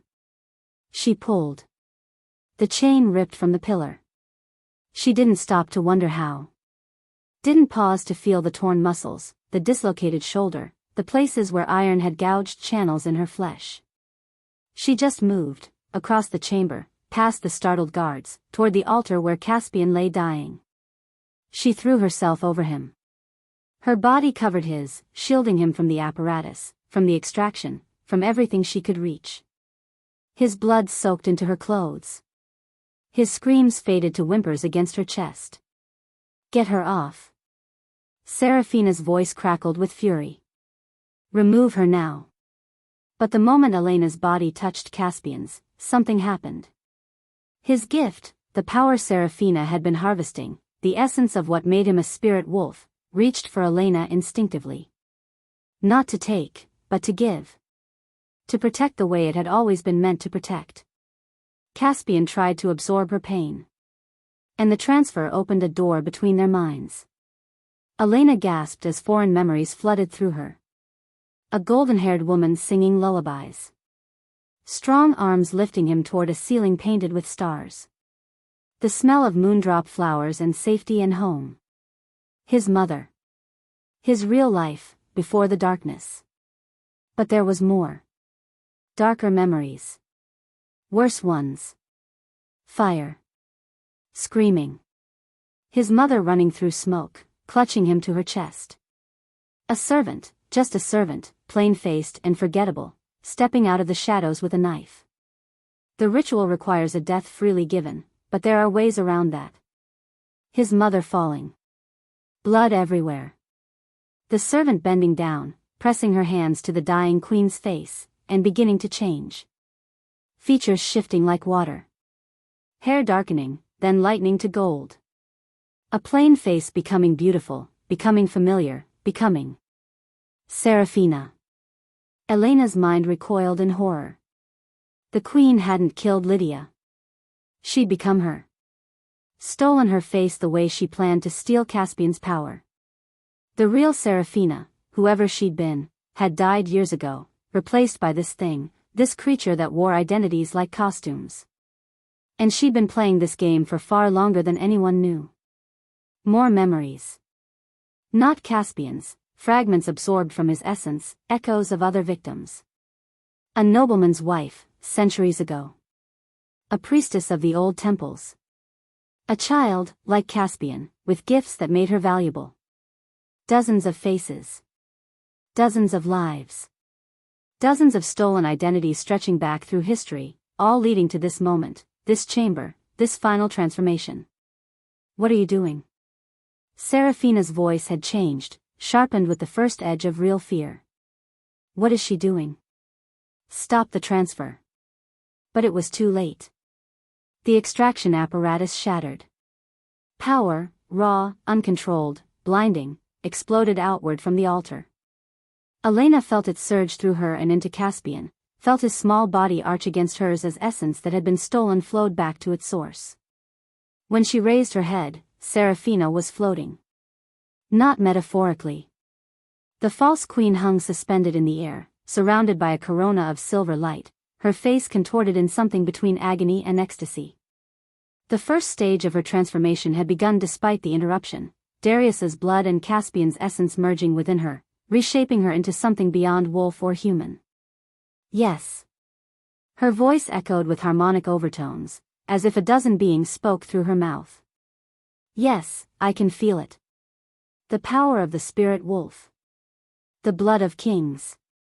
After all these centuries, I will finally. She stopped. Her eyes went wide. What? The word came out choked, confused. What is happening? What are you doing? On the altar, beneath Elena's protective embrace, Caspian's silver eyes had begun to glow. Not with stolen power. With something else. Something that looked almost like justice. You took from me. His voice was steady now. Calm. The voice of a child who'd finally found his strength. You took and took and took. From me. From Mama. From everyone you ever touched. His small hand reached up, fingers spreading toward the floating figure of the false queen. Now I'm taking it back. The bond Seraphina had created, the channel through which she'd been siphoning his essence, was still open. She'd built it to flow one direction, from him to her. Caspian reversed it. Elena watched in stunned amazement as silver light began flowing backward, from Seraphina to Caspian. Not just his own essence, everything. Every drop of power she'd stolen. Every life she'd consumed. Every identity she'd worn and discarded like old clothes. Seraphina screamed. Not with the practiced dramatics she'd displayed before. This was a genuine shriek of terror, of disbelief, of a predator suddenly finding itself prey. Her beautiful face began to crack. Lines appeared first, fine as spider silk, tracing across her perfect skin. Then deeper fissures, spreading and widening, golden light bleeding through from beneath. Her features warped, shifted, the stolen beauty sloughing away like melting wax. No. The voice that emerged was nothing human. Ancient. Hungry. Desperate. I have waited centuries. I have sacrificed everything. You cannot, you are nothing, you are just a child. I'm my mother's son. Caspian's hand didn't waver. And you killed her. He pulled harder. The false Seraphina's disguise shattered completely. What hung in the air now was something else entirely. Withered. Skeletal. A creature of dried skin stretched over ancient bones, with eyes like empty pits and a mouth full of too many teeth. This was what she truly was, what she'd always been beneath the stolen faces and manufactured charm. A soul eater. A thing from humanity's oldest nightmares, thought extinct for 1,000 years. And it was screaming as everything it had built came apart. If you are enjoying this video, do well to hit the like button and subscribe to this channel. Chapter 7. Chaos erupted in the ritual chamber. The guards loyal to Seraphina stumbled backward in horror, their carefully maintained discipline shattering as they witnessed their queen's true form. Some fled up the stairs. Others stood frozen, unable to reconcile the withered nightmare before them with the golden beauty they'd sworn to serve. The Soul Eater hung suspended in the air, silver light still streaming from her skeletal form into Caspian's outstretched hand. Her stolen face was gone entirely now, revealing what centuries of consumption had left behind, a creature of papery skin and protruding bones, ancient beyond comprehension, sustained only by the lives she devoured. Fools. Her voice echoed with 1,000 stolen tones, layered and discordant. I have survived since before your ancestors learned to walk upright. I have fed on kings and queens, on warriors and priests, on entire bloodlines erased from history. You think a child can undo what I have built? She wrenched herself free of the energy stream, breaking the connection through sheer force of will. The backlash sent Caspian convulsing on the altar, blood streaming from his nose, but Elena held him steady. Stay with me, she whispered. Don't stop. Whatever you're doing, don't stop.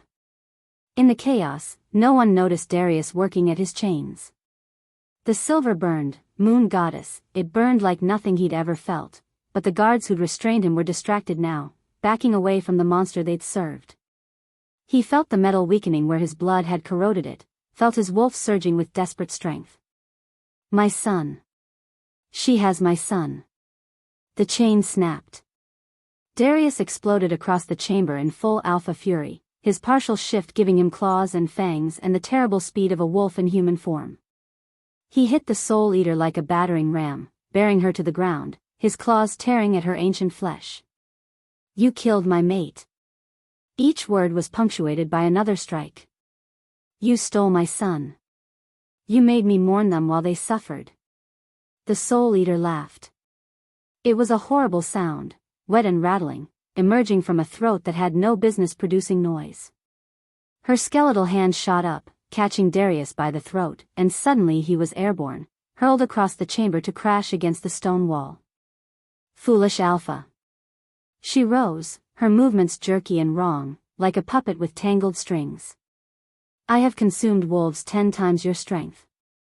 I ate your precious Lydia's essence while she begged for her son's life. Do you think you can hurt me with claws and rage? She advanced on him, ancient hunger blazing in her empty eyes. I was going to keep you as a pet. A broken king to warm my stolen bed. Her lipless mouth twisted into something like a smile. Now I think I'll simply add you to my collection. She reached for him. And Elena drove a silver blade into her spine. The Soul Eater shrieked, spinning to face this new threat. Elena had armed herself with the ceremonial knife Seraphina had used to cut Darius, the silver burning her own hands as she gripped it. You. The creature's voice dripped with contempt. The little Omega who couldn't save her pack. What do you think you can accomplish? I can distract you. Elena smiled grimly. And I can buy him time. On the altar, Caspian raised his hand again. The connection reformed, stronger now, fueled by the Soul Eater's momentary distraction. Silver light blazed between them, and with it came visions. Elena saw them too, reflected in the chamber's glowing symbols. A young woman in servant's clothes, plain-faced and bitter, discovering ancient texts in a forgotten library. The first ritual, crude and desperate, consuming a kitchen maid whose face she'd coveted. The beginning. A nobleman's wife, beautiful and wealthy, drained in her sleep while her husband lay beside her, oblivious. The second. A warrior queen of the northern territories, her strength and speed absorbed over months of careful feeding. The third. Dozens more. Hundreds, perhaps. Faces flickering past too quickly to count, each one a life extinguished, an identity stolen. The creature had worn so many masks she'd forgotten her original name, her original face, her original self. Then Elena saw faces she recognized. Old Martha, her pack's healer, discovering the truth and dying for it. Her parents, caught in the rogue attack that had been no attack at all. Little Theo, shifting for the first time, his small wolf form burned alive. And finally, Lydia. The first queen. Golden-haired and laughing, then screaming, then silent forever. You see now. The Soul Eater's voice had weakened, her form flickering as essence continued to drain. You see what I am. What I have always been. The apex predator in a world of sheep. I see a parasite. Elena's voice shook with grief and rage. I see something so empty it can only exist by stealing from others. And yet I have lived for centuries while your kind dies in decades. The creature lunged, moving with impossible speed despite her deteriorating form. But Darius was there. He intercepted her mid-leap, his claws raking across her chest. She screamed and countered, her own ancient claws opening wounds along his ribs. They crashed together in a tangle of fury and desperation, rolling across the chamber floor. Guards. Lord Gideon's voice cut through the chaos. He was backing toward the stairs, his face pale with fear. To me. Protect your queen. But the guards weren't listening anymore. They'd watched their queen transform into a monster. They'd heard the truth about the first queen's death, about the prince's imprisonment, about the conspiracy that had rotted the kingdom from within. Some were fleeing. Others stood paralyzed by horror. And some, the older ones, the ones who remembered King Darius before his grief broke him, were looking at their true monarch with dawning recognition. Seize him. The command came from a gray-haired captain, one of Darius's original men. Lord Gideon is a traitor to the crown. Gideon tried to run. He made it 3 steps before a guard's blade took him through the back. The execution was swift, more mercy than he deserved. His body crumpled on the stairs, eyes wide with surprise, as if he couldn't believe his carefully constructed schemes had unraveled so completely. Elena had no time to appreciate the justice. The Soul Eater had broken free from Darius, leaving the Alpha King bleeding on the floor, and now she was moving toward the altar. Toward Caspian. Enough games. The creature's voice had dropped to something guttural and desperate. If I cannot ascend tonight, then neither will anyone else. She grabbed Caspian by the throat. The boy gasped, his concentration shattered, the stream of reclaimed essence cutting off abruptly. The Soul Eater lifted him from the altar as easily as picking up a doll, her skeletal fingers tightening around his windpipe. You think you've won, little spirit wolf? Her empty eyes blazed with malevolent light. You think you can take back what I've claimed? I'll show you what happens to thieves. She began to squeeze, not just his throat, but something deeper. Elena could see it happening, could see the silver light beginning to flow backward again, from Caspian into the creature. I'll consume you entirely. Every drop of essence, every fragment of soul. We'll both be destroyed, but at least I'll have the satisfaction of taking you with me. She turned her horrible gaze to Darius, who was struggling to rise from the floor. You'll never risk your precious son, Alpha King. Surrender now, or watch him die. Darius froze. Elena could see the calculation in his eyes, the desperate search for an option that didn't exist. He would surrender. He would give the creature whatever she wanted if it meant Caspian might live. But Elena had seen the Soul Eater's memories. She knew there was no bargain to be made, no mercy to be found.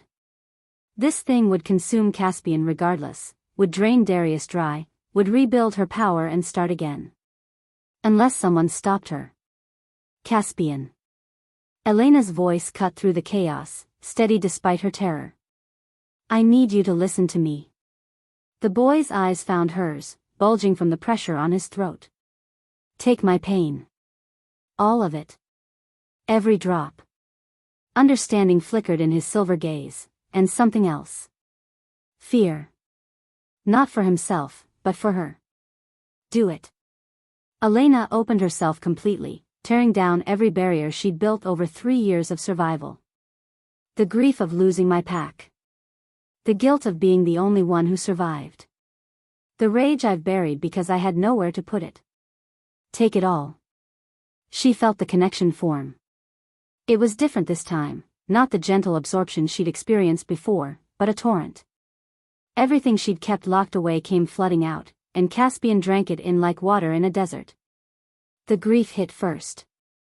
Faces she'd loved, voices she'd never hear again, the hollow ache of knowing she was alone in the world. Then the guilt, survivor's guilt, the constant whisper that asked why did she get to live when everyone else burned? And finally, the rage. 3 years of fury at the unfairness of it all. At rogues who weren't rogues.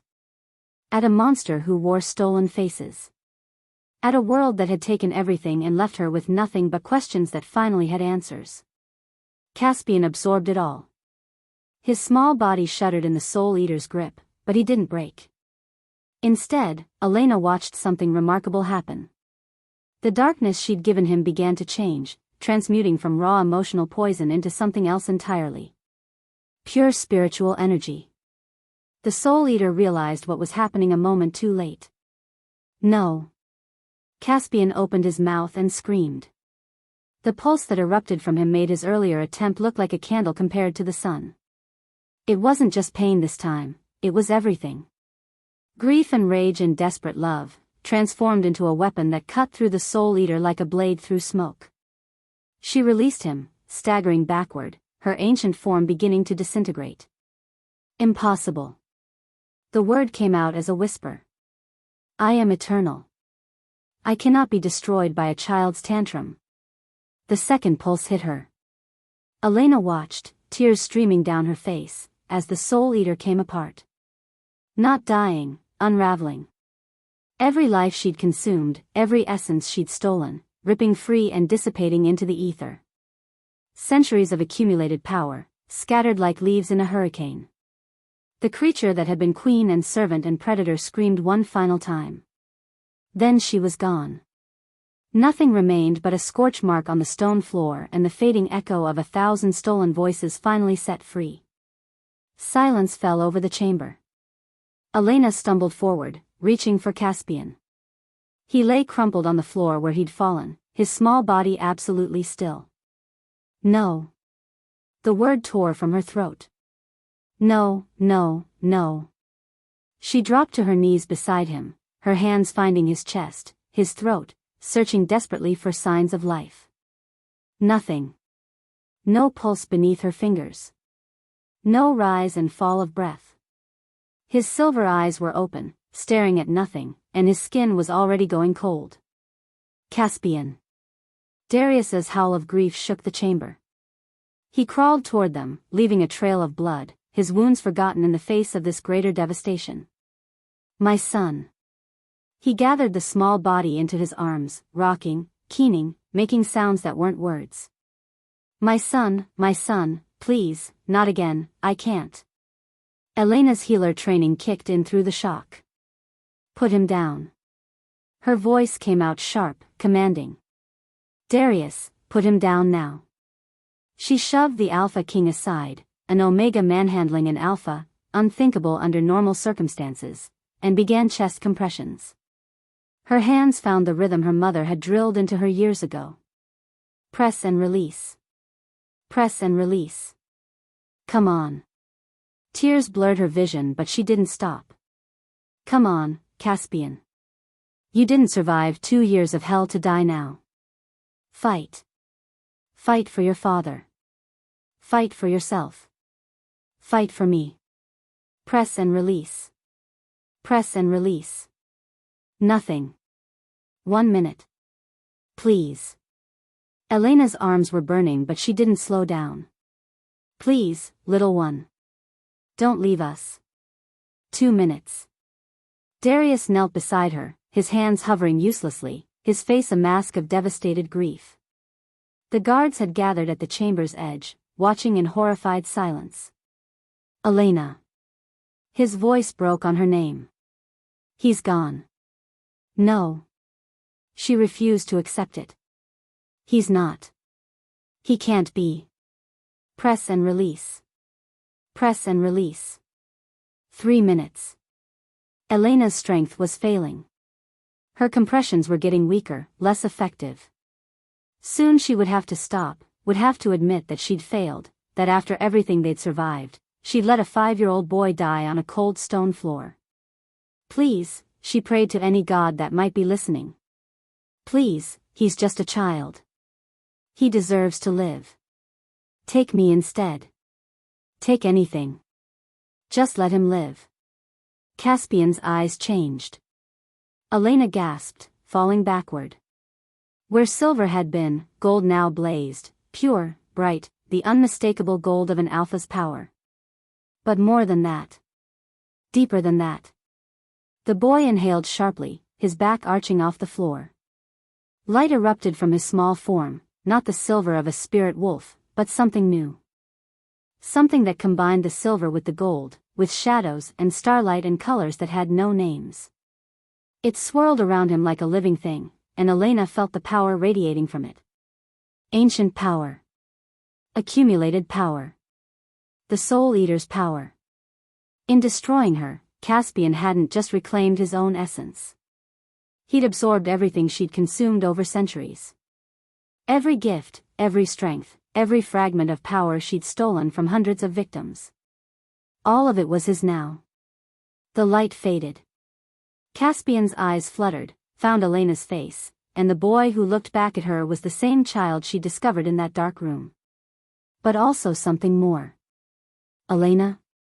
His voice was small, confused. What happened? I feel strange. Behind her, Darius made a broken sound of relief and pulled his son into his arms, clutching him like he would never let go. But Elena couldn't stop staring at those golden eyes. At the power that crackled beneath a 5-year-old's skin. At the terrible burden this child now carried, centuries of accumulated strength with no training, no control, no understanding of what he'd become.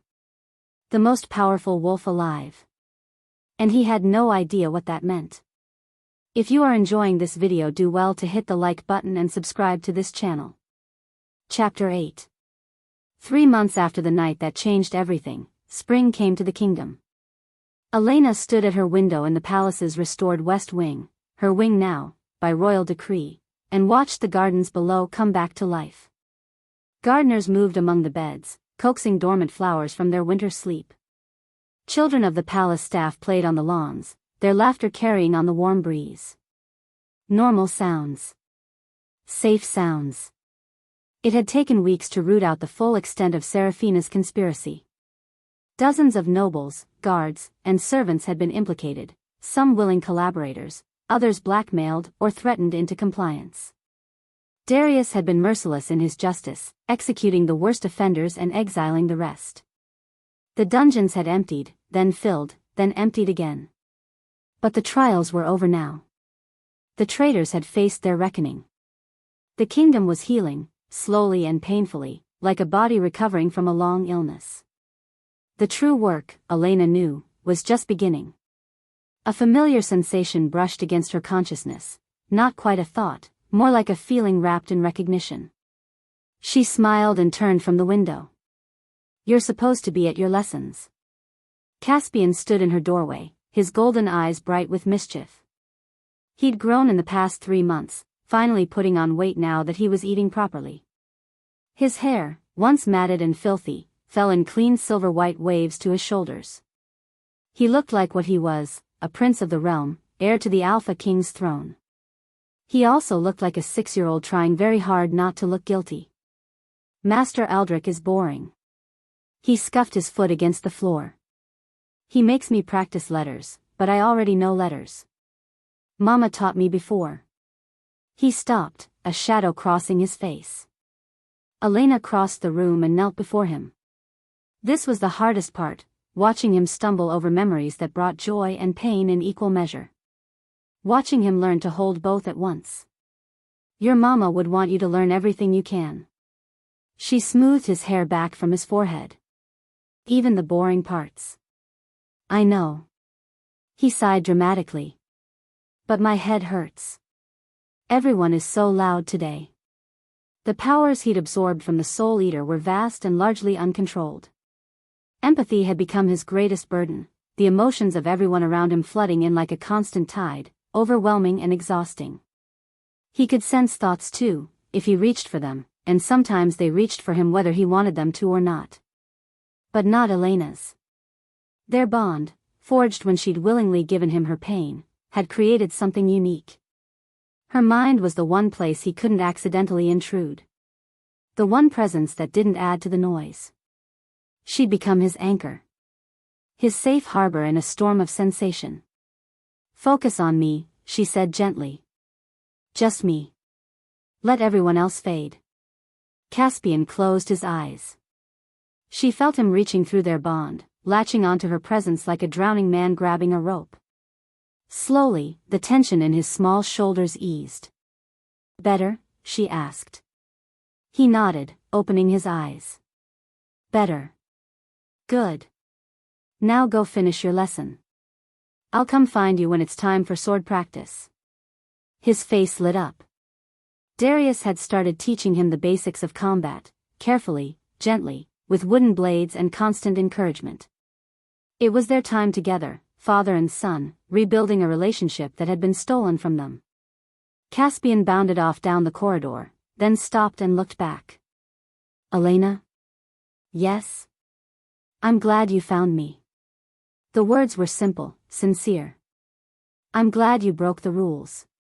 Before she could respond, he was gone, racing toward his lessons with the boundless energy of a child finally allowed to be a child. Elena blinked back tears. "I'm glad too, little one. More than you'll ever know." The throne room was packed for the formal ceremony. Elena stood at the base of the dais, acutely aware of every eye upon her. She dressed carefully for the occasion, not in servant's grey, but in deep blue silk, a color that marked her as a member of the royal household. The dress had been a gift from Darius, along with the silver circlet that rested in her dark hair. She felt like an imposter. She probably looked like one too. But Darius had insisted. Elena Vance. The Alpha King's voice rang through the hall, formal and commanding. He sat on the throne, magnificent in black and gold, looking nothing like the broken man she'd first glimpsed in that portrait months ago. Step forward. She climbed the dais steps, her heart pounding. Kneel. She knelt. 3 months ago, this woman entered my palace as a servant. She discovered a conspiracy that had festered in my own household for years. She found my son, whom I believed dead, imprisoned and tortured by someone I trusted. A murmur rippled through the assembled nobles. She could have fled. She could have protected herself. Instead, she risked everything to save a child she'd never met. Darius rose from the throne and descended to stand before her. Such courage deserves recognition. He drew his ceremonial sword. Elena Vance, I name you guardian of the crown prince. You will have authority over his education, his protection, and his welfare. When he comes of age, you will serve as his official advisor, with a seat on the royal council. The murmur became a roar. An Omega on the royal council? Unprecedented. Unthinkable. Several nobles looked ready to object. Darius's gaze swept the crowd, gold flickering in his gray eyes. The objections died unspoken. Furthermore, he rested the flat of his blade on her shoulder. I grant you the rank of Lady of the Realm, with all the rights and privileges thereof. Rise, Lady Elena. She rose on shaking legs. The crowd erupted, some in genuine celebration, others in calculated applause designed to hide their displeasure. Elena barely heard them. Her attention was fixed on Caspian, who stood at the edge of the dais with a grin so wide it threatened to split his face. Through their bond, she felt his joy. His pride. His absolute certainty that this was exactly right. My family, he sent, the thought crystal clear. You're my family now. Elena blinked back tears for the second time that day. Yes, she sent back. I am. The months that followed were a tapestry of small victories and quiet struggles. Caspian's first laugh came in the garden, on a warm afternoon when Elena chased him through the moondrops his mother had planted years ago. He'd been solemn all day, weighed down by memories triggered by the flower's scent. Then Elena had stumbled over a root and fallen spectacularly into a rose bush, and the sound that burst from him, pure, delighted, childlike, stopped everyone within earshot. Darius, watching from a window above, had to turn away to hide his tears. His first full sentence to his father came a week later. They'd been practicing with wooden swords, Darius patient as always, Caspian growing frustrated with his small body's limitations. I can't do it, the boy had growled. I'm too weak. You're not weak. Darius had knelt to meet his son's eyes. You're the strongest person I know. Caspian had stared at him for a long moment. Then, very quietly, I missed you, Papa. When I was in the dark, I missed you so much. They'd held each other in the training yard for nearly an hour. His first night without screaming took longer, almost 5 months from that terrible night in the ritual chamber. Elena had sat with him through countless nightmares, holding his hand, pushing calm through their bond until the terror subsided. She'd learned his triggers, sudden movements, raised voices, the smell of silver, the sound of chains. Then one morning, she'd gone to check on him and found him still sleeping. Peaceful. Whole. She'd stood in his doorway and wept with relief. Elena found herself drawn to Darius more and more as the months passed. Not romantically, neither of them was ready for that, might never be ready. But there was a connection, forged in the crucible of shared trauma. He understood what she'd lost.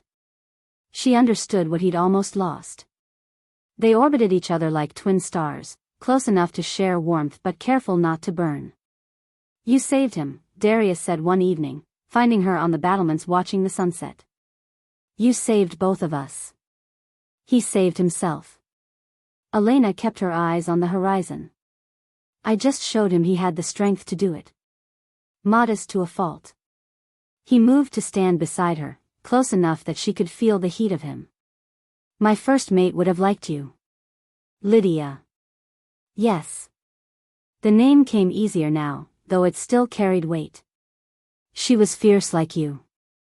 Stubborn. Unwilling to accept injustice. He paused. She would have wanted me to thank you properly. You've thanked me plenty. The title, the position, the rooms. Not enough. He turned to face her. Never enough. Elena met his gaze, and something passed between them. Possibility.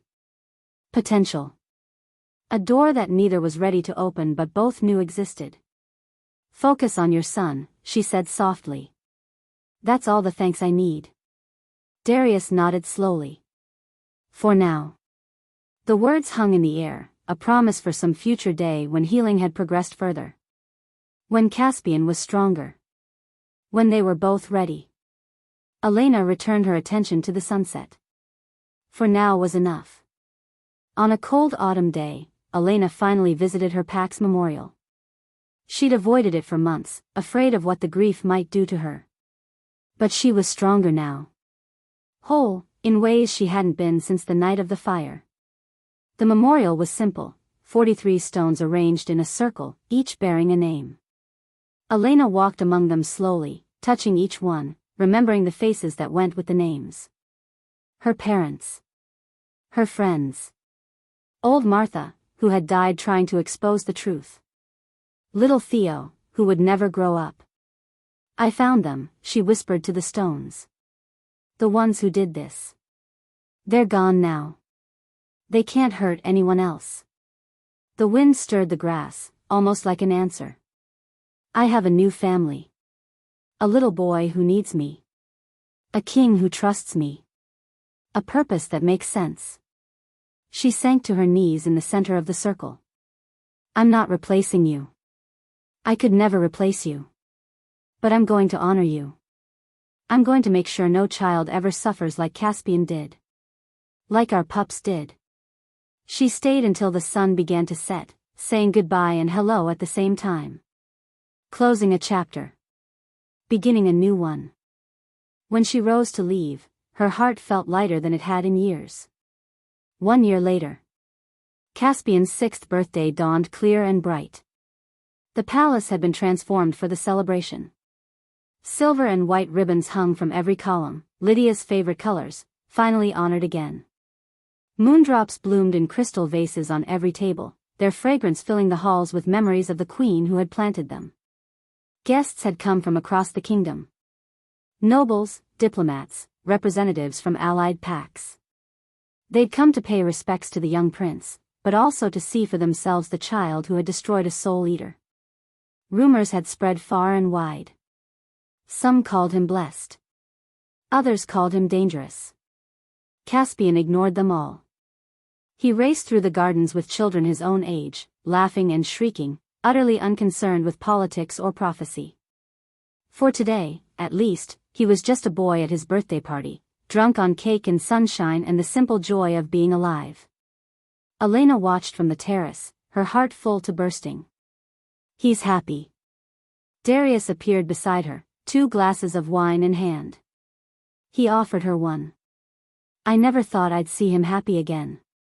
Children are resilient. He's more than resilient.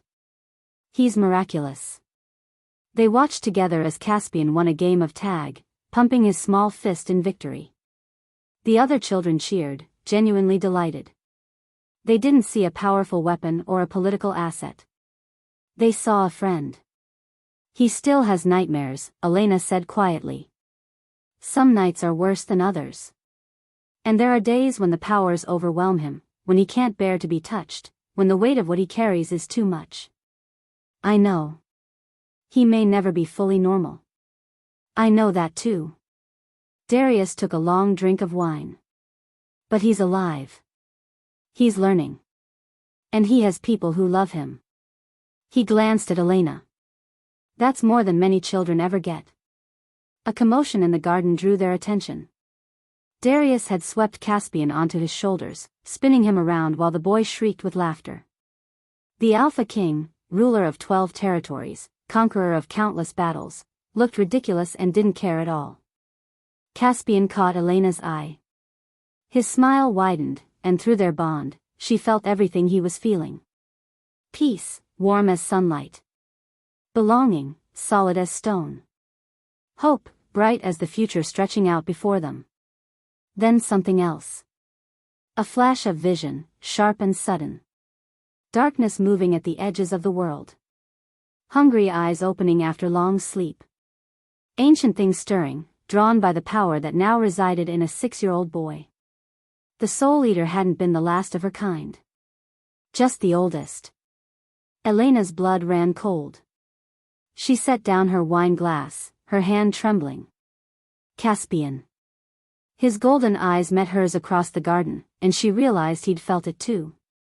Had probably been feeling it for months, keeping silent to protect her, to protect his father, to preserve this fragile happiness they'd built from the ashes of so much pain.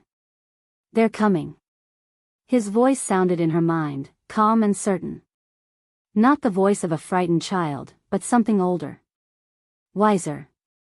Tempered by suffering into steel. But this time, we'll be ready. Darius lowered his son to the ground, and Caspian crossed the garden with purpose beyond his years.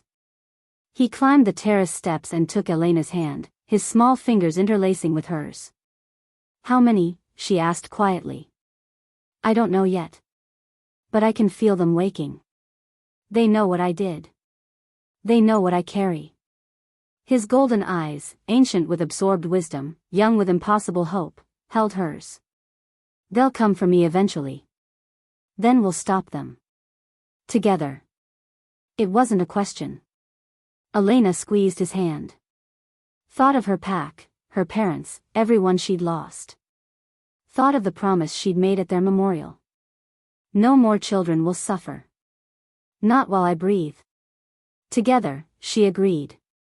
Caspian smiled, a real smile, bright and fierce and utterly unafraid. This time, we fight together. Above them, the sun continued to shine. Around them, the party continued in joyful ignorance. And somewhere in the darkness, ancient things were waking. But for now, for this moment, there was peace. There was family. There was hope. And that was enough. I know you enjoyed this video. Kindly hit the like button and subscribe to this channel. Drop your thoughts in the comments section and share this video to family and friends. The end.